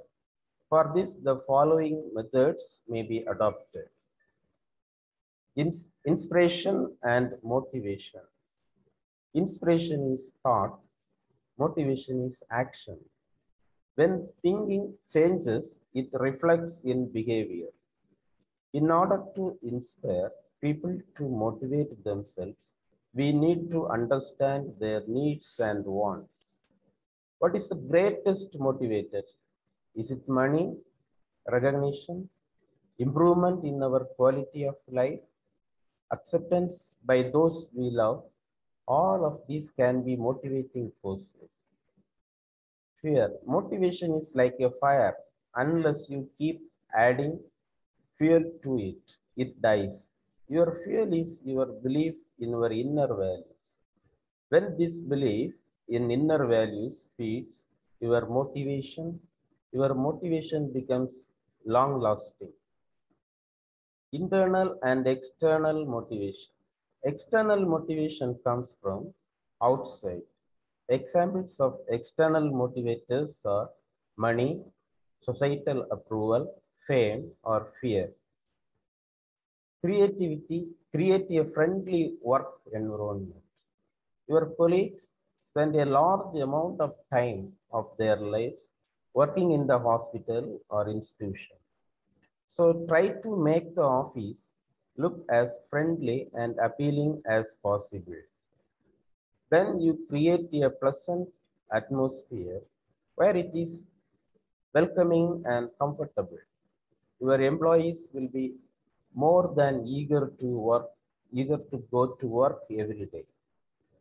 Acknowledge employees' achievement. Everyone wants to be recognized for something they have done, regardless if it was for a work or personal achievement. The acknowledgement of a job well done coming from upper management will mean more to an employee than you think. Always remember to give credit when credit is due. Rewarding the employee. There will be times when it takes more than just a pat on the back. Try giving simple incentives when rewarding engaged employees. Communication. Positive communication is the key. Everyone communicates at work, and it is probably the easiest thing you can do with your employee. Yet it can also be the most difficult, discussing things from concerns to ideas. Spend short period of time each day to have a word with your employees. Before that, my experience regarding the communication. In 1995, the whole world was celebrating the Ranjit's centenary celebration. But in India, one or two hospitals in metropolitan cities, they have celebrated because of no communication or no proper association among them. So what I did, I went to all hospitals in our district by bicycle and spoke with radiographers and explained them the need of an association for radiographers. Many radiographers refused to join, particularly female radiographers afraid about their employer and parents. I used to go very often whenever I get free time. I have printed a membership application form and sort of a minimal membership fees, 30 rupees. Then slowly members increased up to 100 members. We formally registered the association under Government Societies Act. In 1998 December, we organized the inauguration of Society of Radiographers and Radiological Technologists, that is SORT, in Rotary Community Hall, Nagarjuna. Then I approached ISRRT, that is International Society of Radiographers and Radiological Technologists, for affiliation. The head office was at Toronto, Canada. I got reply from them. Already in India, there is a radiological association in PGI Chandigarh. Then that ISRRT General Secretary, Mr. Terry West from Canada, wrote a letter to me that IART is going to host 6th National Conference of IART at PGI Chandigarh. So myself and other 3 friends are traveled to Chandigarh and participated. There we got many contacts. Then Mr. A.P. Berry, former AHP Secretary, CMAI, became President of IART. Through him, our SORT got a chance to organize 7th National Conference of IART at Kanyakumari. I have motivated my students to receive the delegates, to arrange accommodation and catering services. They were very happy and to do all these things. Encourage friendly competition. A little competition among the employees would not hurt. A competitive environment is a productive environment. Encourage employees to participate in competitions or challenges as it is healthy and may actually lead to increased mutual trust. Friendly competition amongst team helps with employee engagement and employee participation, team games. In our department, we conduct poster competition, essay writing, etc. We distribute prizes for the best performer. Create a career path. When employees have an idea of what is provided, what the incentives are, they become further motivated. This will lead to increased commitment towards their employer. The members of your team will be more valuable to your organization and to themselves when they have opportunities to learn new skills. Provide your employees with the training they require to advance in their career and to become knowledgeable about the latest technologies and industry news. CME programs. Through our association and CMAI AHP section, we conducted many continuing medical education programs. We invited many experts from different places and conducted programs and issued certificates. In those programs, we conducted quiz programs and cultural events and given prizes for the students and the staff radiographers. Be a leader worth following. As a leader, employees are going to look to you to set an example for the rest of the group. Leaders tend to be setting a tone and values for the institution. By doing so, it could have meaningful effect on the mentality of the employees. If leaders set an example of positive thinking, employees will follow and the entire work culture will become more motivating. Encourage creativity. Creativity does not have to be based on the work that the employees are doing. It could be simple tasks like giving ideas on the next retreat or team building exercises.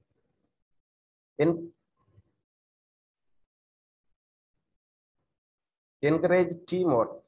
Try to remove any bureaucracy and hierarchy within the department and create an openness to new ideas at any level, and working together as a team keeps employees motivated.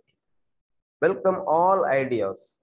Everyone is unique and unpredictable, and each with individual desires and some with complicated ideas.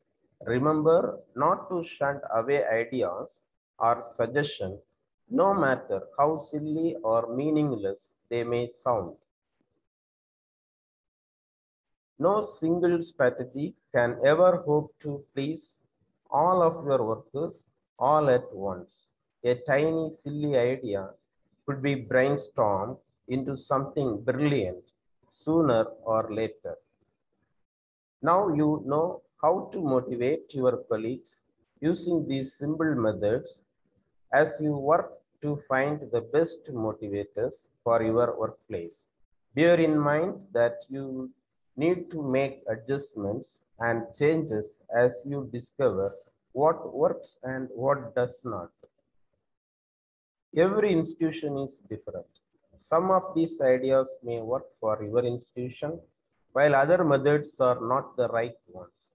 Perfect your motivation strategy as you get to know the individuals in your institution, and they will reward you with greater dedication and a positive perspective for the institution future.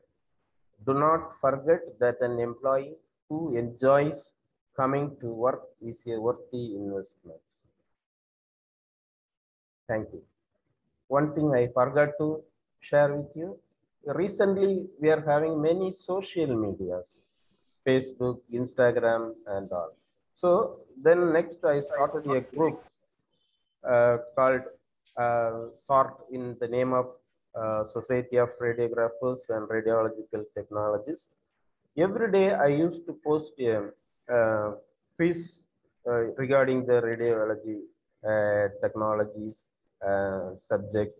So actively participating many members from all over the world. Now we are having 9.5 members, 9.5 thousand members we are having in that group. So every day there are the useful things we share. Now, yesterday we have celebrated the World Radiography Day program throughout the world. Everybody is sharing their photos, how they celebrated in their department, like that we are sharing. Thank you very much. Thank you very much, Mr. Ranjit Singh. I think I really like the fact that you started with a bicycle. And that is such a nice thing to know. And so many practical little things that you've given to encourage the youngsters at their workplace, to motivate them, to inspire them, and to actually go beyond the normal working. So thank you very much for your leadership. Thank you very much for your sharing. Thank you.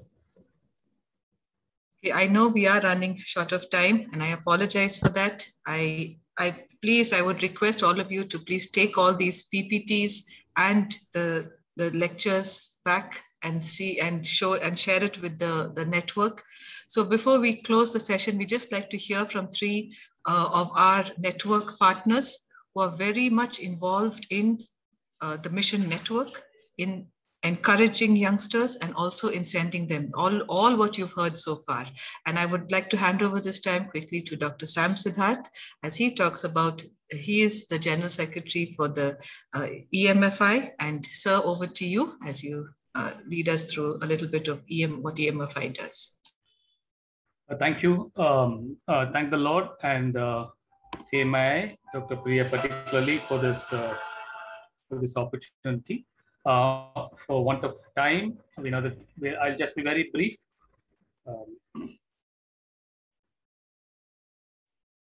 So just make some few points. I just wanted to share a bit more, but I'm going to reduce that. So one thing is in our institutions, whether it is hospital or community or whatever, we will need a family, at least one family, to nurture these young doctors. Though I'm speaking in terms of doctors, I know that here are a lot of nurses, and even if it's a missionary nurse or a missionary allied professional, we need some family which will invest in them, to look beyond getting work done and to invest in the person.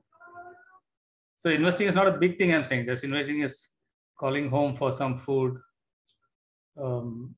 listening sincerely, and encouraging people. Also, young people move to our mission hospitals for 2 or 3 things. One is they, in their idea, our mission hospitals are places which care for poor people. So that makes us actually introspect. Secondly, they feel it is a place where there is wonderful Christian fellowship. Thirdly, they think these are places of great integrity. So young people are attracted to these things. A place where there is fellowship around the Lord, a place where there's integrity, a place where there is a concern for the poor. It's all right if you don't give free treatment, but even the struggle, like even Odan Chatram, a very big place, it's not writing everything free, but the culture of considering the patient, the financial needs of the patient,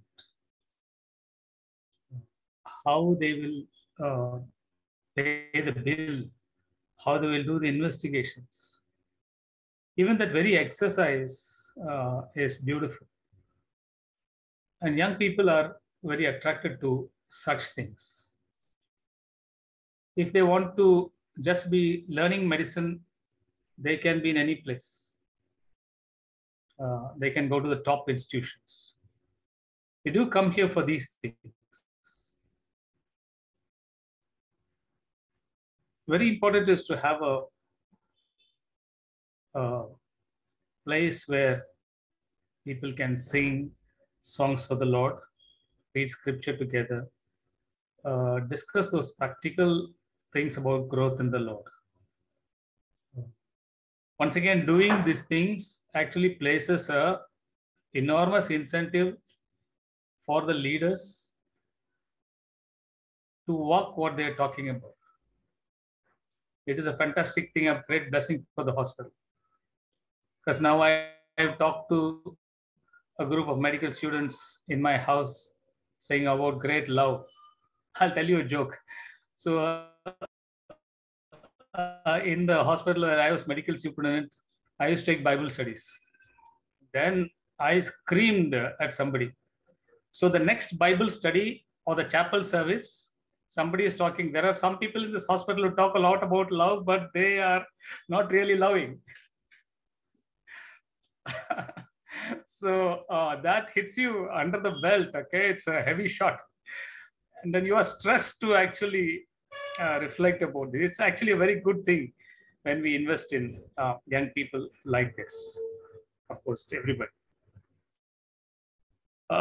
In these days, young people are also under intense stress to study further, to do PG, and whether it's nurses or doctors, a concern for them.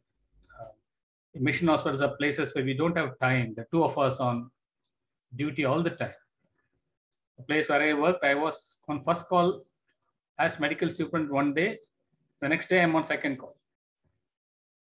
So only alternate day duties. So as much as possible, once again, it is not the amount of time you make, but the concern you have, which touches people. They know it cannot be done. Our young people are not crazy people. They know that they need to get the work done, but a genuine concern about their studies is also very important. Finally, I close this by saying that people stay on in mission or do not stay on mission because some specific thing which is specific for that person. Like it's a young girl, it's an issue that parents have said, get married before you stay on in mission. For another person who's come from a private college, it is a 1 crore loan which they have taken to do their MBBS studies. For some others, it is some health concern of a parent. Some others, it is a relationship problem. So each, there's no, it's not homogeneous. Once again, the stress is about developing a personal connection with our young people who join our institutions. To work there, we need not force them to stay on, but a genuine concern there will be make young people friends of the hospital or community project or whatever for life. Finally, I'd like to come back to that statement. This whole thing is for Jesus Christ, a mission hospital or community or whatever. We are not secular humanists. We are Christians. We have two things to do. One is to care for the health of people in the now. But we also have the gift of caring for people forever, so that they will have health forever. So health in the now and health forever is the concern of a Christian mission. And so at the core of our institutions and groups, there must be a fire. It is not often so much so expressed, but there must be a small group which has a fire in their hearts for people to have health in the now and to have health forever, and for Jesus Christ to be glorified. Young people sense that. And even if they cannot explain why, they will continue to journey with that hospital and a group, because our Lord Jesus is glorified. And when he is glorified, health in the now and health forever will continue. Thank you very much. Thank you very much, Dr. Sam. I think that is a very powerful statement that you have ended on. Health in the now and health forever, when we know that we are in Christ. So thank you. And please look at the EMFI website for more information. There is so much of wealth of information about the mission in their website also. Thank you, Dr. Sam, for your time. We have now Dr. Astha Santosh from the Missions Department in CMC Ludhiana. Dr. Astha is a professor in anatomy, and she's also part of the Center for Bioethics. So we are happy to have you, Dr. Astha, share about the CMC Ludhiana desk, which is one of the important desks along with CMC Vellore. Over to you, Dr. Astha.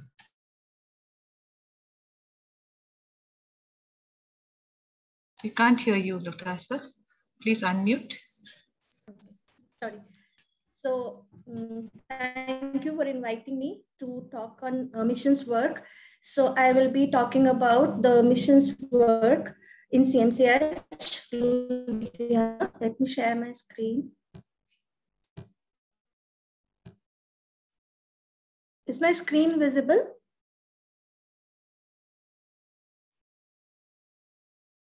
Hello?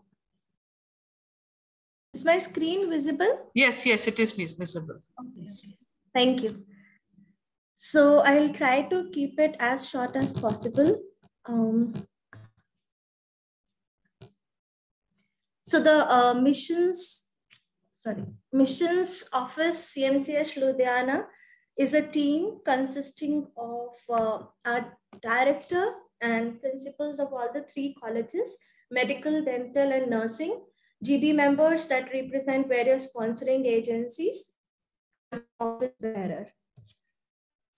So this is from our office, and all the pins, various medical mission hospitals CMCH is associated with, and we regularly motivate students to work in these mission hospitals.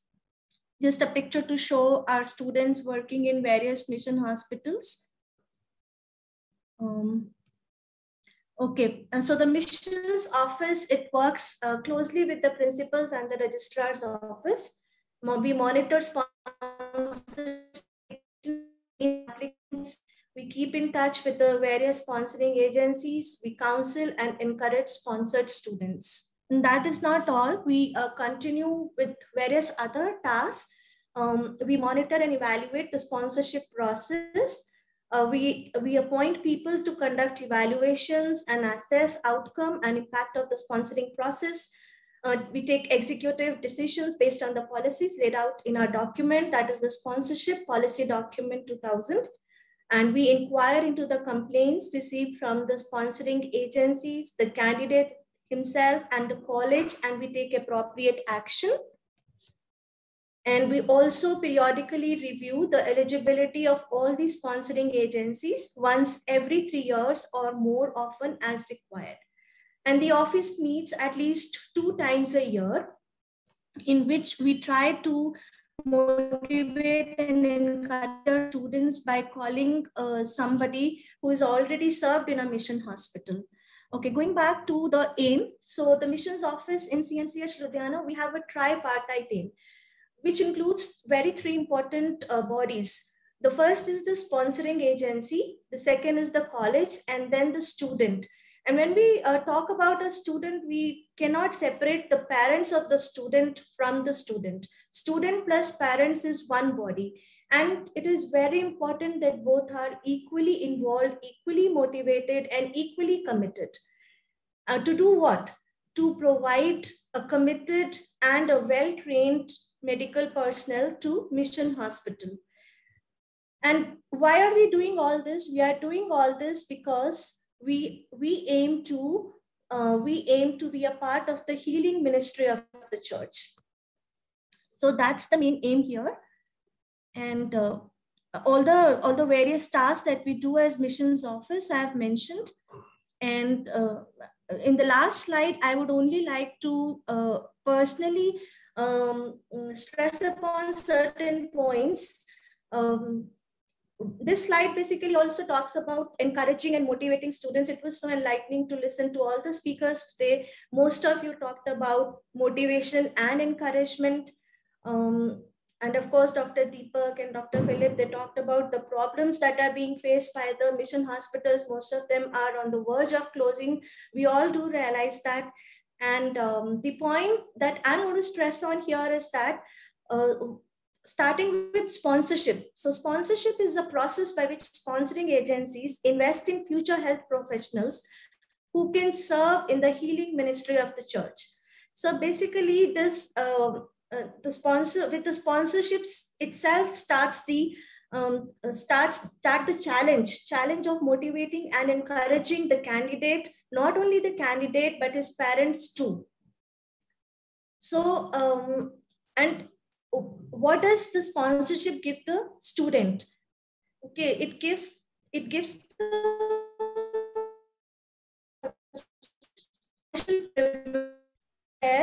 the applicant's commitment and the promise of service to the sponsoring agency are given due weightage in addition to academic performance during the selection process.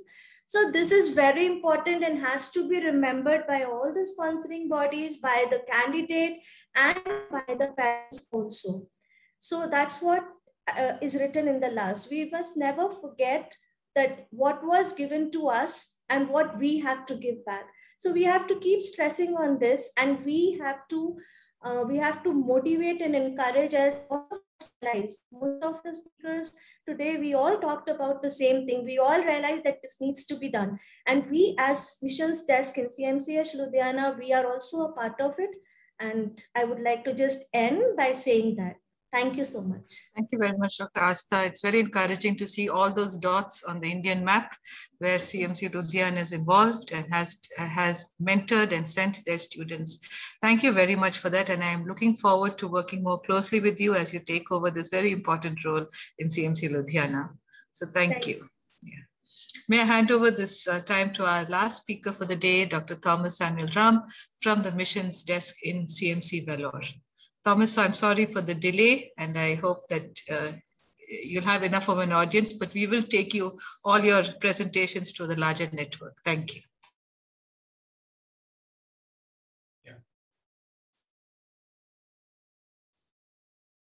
Yeah, you can see my screen? Yes, Dr. Sam, you can see it. Okay.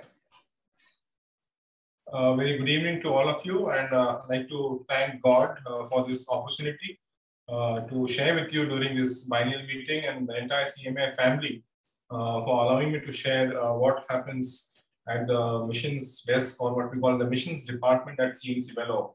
And we have just heard from various speakers, we have been shrinking in a network of mission hospitals, and this is what we had tagged. I think this is about 3-4 years back, when we had close to 185 hospitals in our network of CMC Vellore. But when we recently did a again, a credentialing process, I think we are shrinking down to maybe 150 in that network of CMC Vellore hospitals. Give you a brief history. Earlier, it was people used to network with the faculty and network with departments. And then we had some serious consultations within the institution. And there was an office of missions office was initiated in 2007. And then it had been coordinating various activities with various mission hospitals. And then from 2017, the institution brought in a structure, and now it is called as a missions department, and also independent associate director looking after the missions initiative of CMC Vellore was appointed. So it works with the network of mission hospitals across the country and surrounding countries, especially Nepal and other partner organizations. And the whole effort is towards hub and spoke model with hubs in all the regions. The purpose and objective of the missions department is to develop staff and students in the mission focus, to motivate staff and students to visit and contribute to work in mission hospitals, and also bring back the learnings back to the institution, and to care, nurture, and help the mission hospitals with various initiatives and ventures. So the missions office at CMC seeks to equip the health professionals and institutions to be an effective witness for the Lord Jesus Christ in the Great Commission and in the healing ministry. I'd like to share some of the major activities. Again, quickly I'll go through that. Is Vellore again is focuses more on the training part of it, and we facilitate various tailored trainings. We get a lot of requests from the mission hospitals, in lab or in clinical services, or even in areas of research and administration, where we are trying to understand the needs, and we tailor it, and then we facilitate through various departments in the institution. And most of the departments are very helpful in providing that training and giving their time to support the mission hospitals. And also through various departments, we support the mission hospitals in assessment and streamlining of the assessment system. So sometimes some hospital will come and ask us to do a gap assessment or some financial audit, and through our staff training here, we do help in these kind of activities. And also some hospitals ask us to look into the areas of governance. And then the most frequent, I can say right now, we have been having the request for short-term manpower support, and even now long-term manpower support. And whatever is possible, I like to say that there has been an increasing interest in our staff and various departments to reach out to the missions, and we can track it through what we call as a missions deputation leave, what we have. And it is very encouraging to see more and more number of staff are taking the deputations to go out to the mission hospitals. And recently we had realized that we have a deputation leave limitations are there, up to 40 to 45 days for senior staff, and junior staff can go up to 15 to 25 days. So we brought it up into our internal discussions and to our executive. And I'm very pleased to announce that our council has approved what we call is a 3 months special mission sabbatical leave for us CMC staff to go out and spend time in the mission hospitals. Our staff do have a routine sabbatical leave for which they have linked what we call as a service obligation. But for this mission sabbatical leave, there is no service obligation. And during this 3 months, CMC Vellore continues to support the salaries of the staff who will be going out into the mission. So this is a very huge policy, a proactive mission policy, which we have just got approved in a council meeting. And also we have a lot of alumni batches who express that they would like to support training of various staff who can come from the missions and stay at CMC and undertake training. So currently 2 batches, batch of 84 and batch of 78 have created a travel fellowship fund. And there's a process for it where we make some announcements, people apply for it, and based on some justifications and mutual understandings of the department and the hospitals, we support the travel fellowship of staff from any staff coming from the mission hospital. The other area which we support is there are a lot of equipments which have been kind of what we call as asset recycle at CMC. And we have our engineering team who assesses it, and often they need some minor kind of repairs. And whenever we get a request from missions, in fact, this list is provided to them. And we do send these equipments to various missions from CMC Vellore. There's a desk which we call as a missions desk, and it was initiated to facilitate patients who are referred from the mission hospitals. You know, if some of you or most of you have come into CMC, in fact, you get lost when you come here. You know, you do not know which is the cash counter, payment counter, appointment counter. And it can be a huge letdown, especially when we have patients who are coming from the mission hospitals. So we have a specified desk. In fact, we have a nurse missionary who's spending time at the mission desk, and she's almost like a patient counselor and a patient navigator. You know, she takes the patients around to various departments, get the consultants to get early appointment, and if there are some issues about finances, she tries to see how they can support their treatment. And also we have one more, I would say, initiative we have started. A lot of churches, unfortunately, they're losing the sponsorship rights. But a lot of the candidates have been sponsored by them earlier, but they are unable to get sponsorship back from the original church. So if we have a candidate who's worked in a network hospital, at least for 2 years, say after MBBS, then there's an option of getting them sponsored from the missions department so that they can go back to an area of need in our mission network. So we have also this option, which we have just started recently. If you have any such candidates, they can write to us in the missions department. And also we have been reaching out to various departments to go and at least adopt 1 or 2 mission hospitals. And there are some departments who have done so. You know, normally starts with 1 or 2 few visits, and then they make a scheduled visit like every 3 or 4 months. And then the department kind of incubates that department in that mission hospital. And I would like to make the statement, like I come from radiation oncology department, and we have been visiting Dimapur and Shillong quite frequently. And Dimapur today has a well-established radiation oncology and cancer care services. And that has been the outcome where the department adopted Dimapur Mission Hospital to develop this specialty. Also, CMC has been growing internally. And I think a lot of requests come that please come and take over a hospital from the hospital within a network. And there are various, I would say, NGOs, Christian NGOs who are having a separate entities. But CMC has been shying away from, deep partnership. One of the, I can say a blessed partnership has been in the mid-80s when we had the partnership with Baptist in Bangalore. And that has moved in a very positive direction. And the next attempt which CMC took was with Dimapur, which was in 2005. And again, that has been an encouraging story. And since then, we have not really entered into this kind of direct partnerships. But since 2000, I would say 13-14, there have been some discussions where we had 3 requests which had come, and we had entered into partnerships in management, in governance at Kotagiri Medical Fellowship Hospital, and then hospital in Maharashtra, that's Reynolds Memorial Hospital. So KMF, again, we have very historical, I can say, connections to this place from CMC Vellore. Dr. Colin Jeffrey was involved in developing this place. And coincidentally, by God's plan, CMC again entered into a partnership. In fact, CMC is the management at Kotagiri. And since August 2017, we have been involved in developing this place. And recently we went for a board meeting. Very encouraging to see the various initiatives at this place.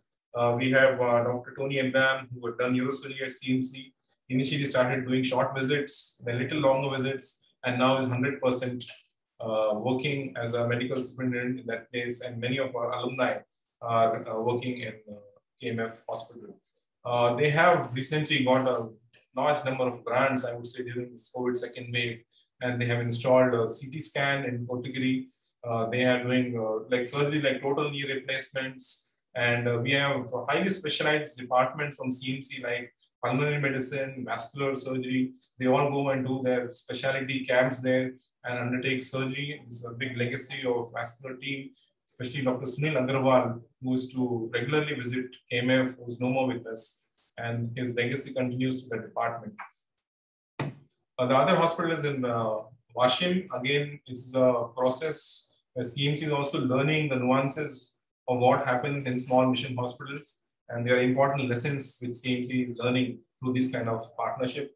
It is located in Maharashtra, and they have also been there for a long time. And this is again an interesting model where we are partnering with EHA along with the Church of Nazarene. And it's a very interesting learning and a model for CMC to understand how to develop a mission hospital. And again, what we heard that we are trying to develop or repurpose some of these hospitals for research.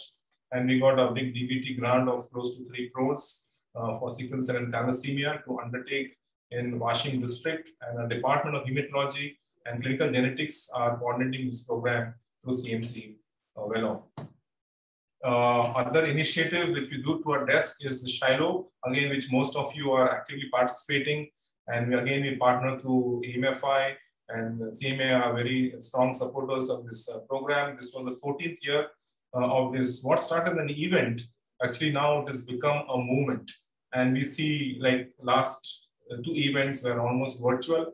And we had close to more than 1,000 students who are registered in this meeting, and people continue to engage. And many of the attendees of the Shiloh have reached out to us, maybe reached out to some of you in the missions, and have committed their life to the missions. So I like to share this verse: the harvest is plentiful, but the workers are few, from Matthew 9:37. And yes, looking at the slide of the number of trainees coming out each year from CMC, it looks like the harvest is plentiful. But let me share with you that to find those workers who work in the missions, they are very few. So we need a very, I can say, networking with all of you, where how do we capture, like I know today's focus is in HR, and you can see the row number 2 and row number 3, medical postgraduates and high specialties.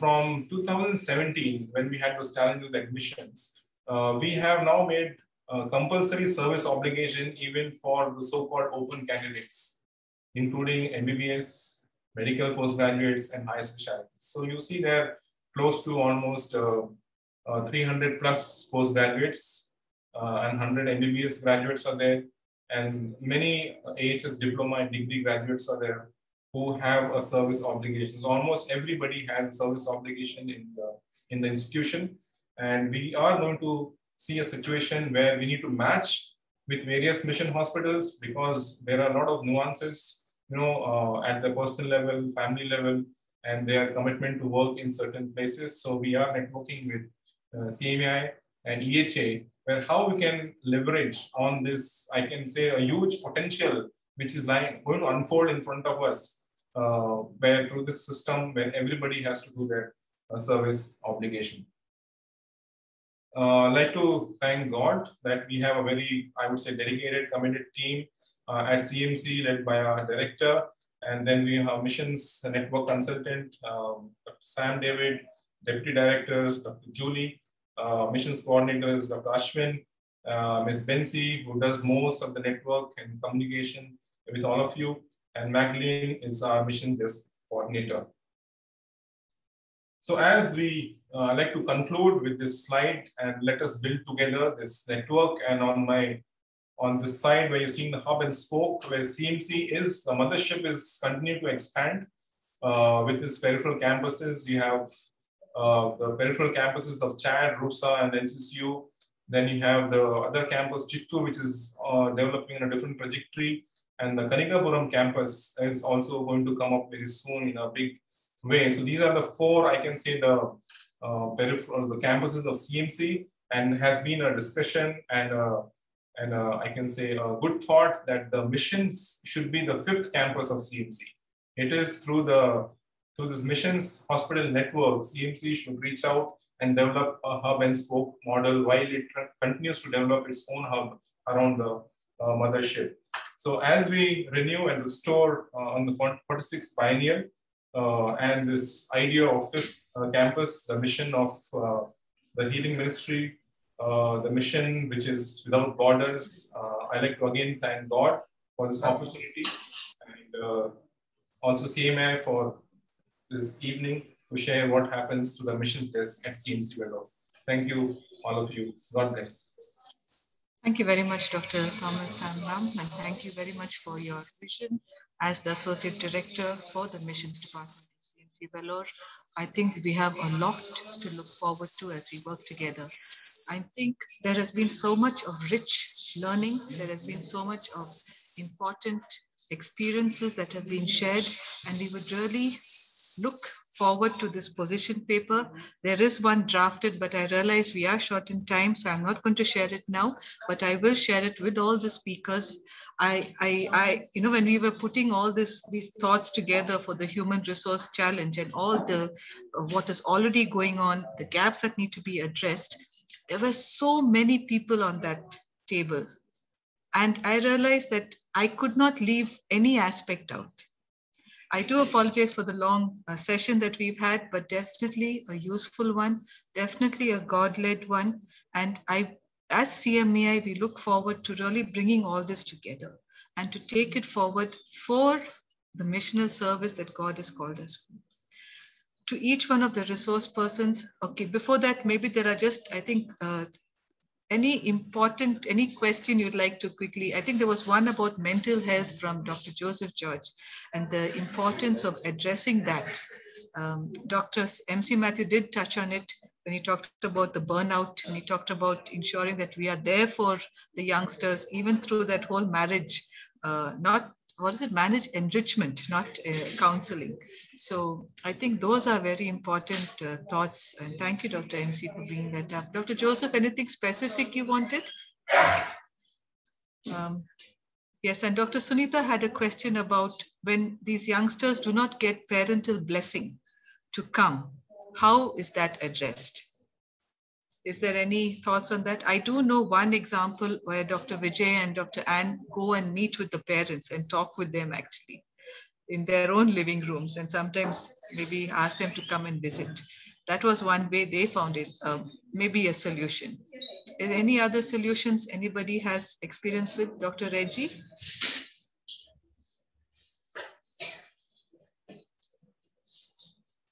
Or Dr.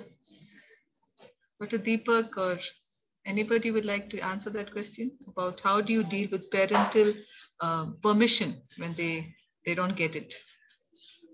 One of the things we always encourage our young people to do is seek their parents' blessing, because it's very difficult if they come away having, challenged their parents or the choices their parents. Because I think what we always tell them is that your parents know what is best for you. So you must respect what they're doing and what they're saying. But at the same time, you also have to make your choices, and gently you have to break it to them. This is something probably which I want to do. And we have a girl presently who's working with us, whose parents were very opposed to her coming out to a small rural place. But she said over 3 months she prayed, and slowly God actually changed their heart. And it was her sister-in-law who actually encouraged her parents to say, okay, she wants to do this for a year, let her go. Let her do it for a year, and then we can probably, and so she was able to come away. That I think is a exception. But I think most of the time parents would be very concerned if their child or their ward chose such a life or chose to come out, especially when it comes to a girl child who's a professional. Because there's so many other things also to consider.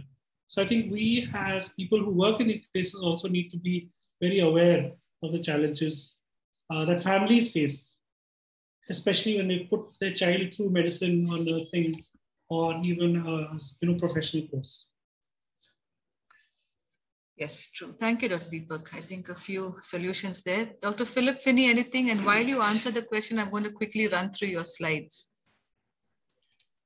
Yeah. One of the things we did with our parents who struggled were, we spoke to them on telephone and tried to encourage them.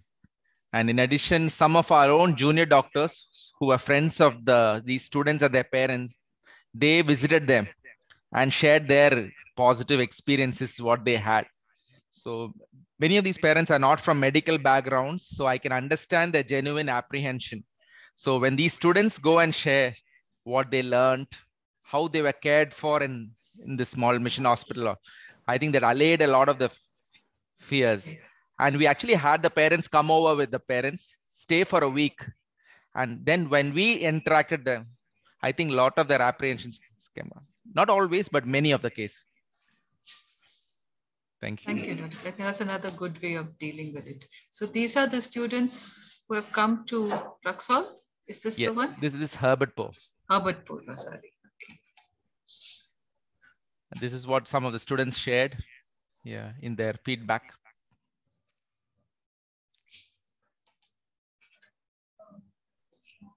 You can keep going. These are all important things, and we will be keeping your slides up on our website as we share them. Some of the community visits. This is in Ashakiran, Orissa. Some of the students going there. Lamtaput, yeah. That's towards the Bondo area, Bondo Hills. First time the students ever met people who from indigenous tribes, and these are our students there. Something definitely new. And this is Bisam Katak, students using the fetoscope, which they're not seen in Kerala. An opportunity to handle the children, babies. Yes, India versus Bharat. Eating along with the tribal staff.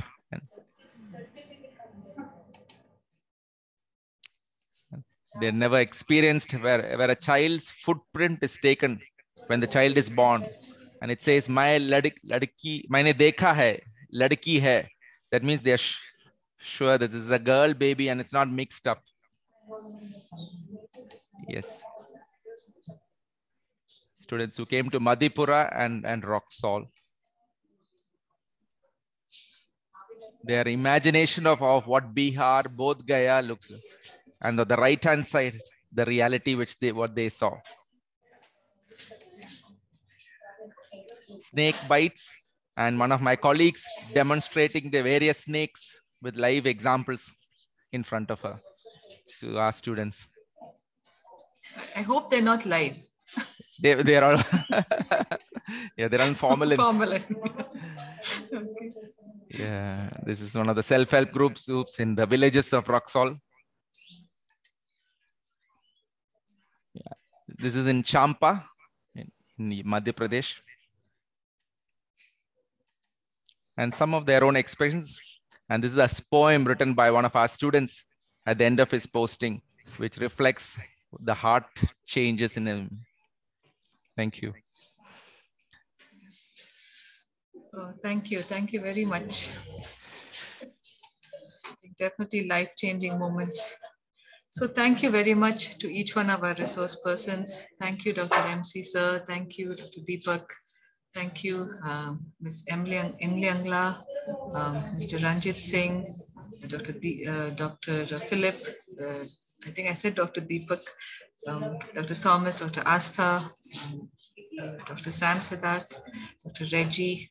Thank you very much. And just as a small token of our appreciation, we have a small certificate that you will be sent with your name to your email ID. And it's basically that the fact that a tree has been planted in your name. Right now, there are 3 states where it will be planted, either Maharashtra, Chhattisgarh, or Karnataka. So somewhere there is a tree growing in your name. And once you receive the certificate, you can monitor its growth through that little QR code on the certificate. So this is just a little token of our appreciation and our real gratitude for your time, your expertise, and your commitment to the mission. And thank you for sharing that with us. And may God bless each one of you. And thank you to each one of the participants and to the staff too. Thank you and good night. And we look forward to seeing you tomorrow at our student session.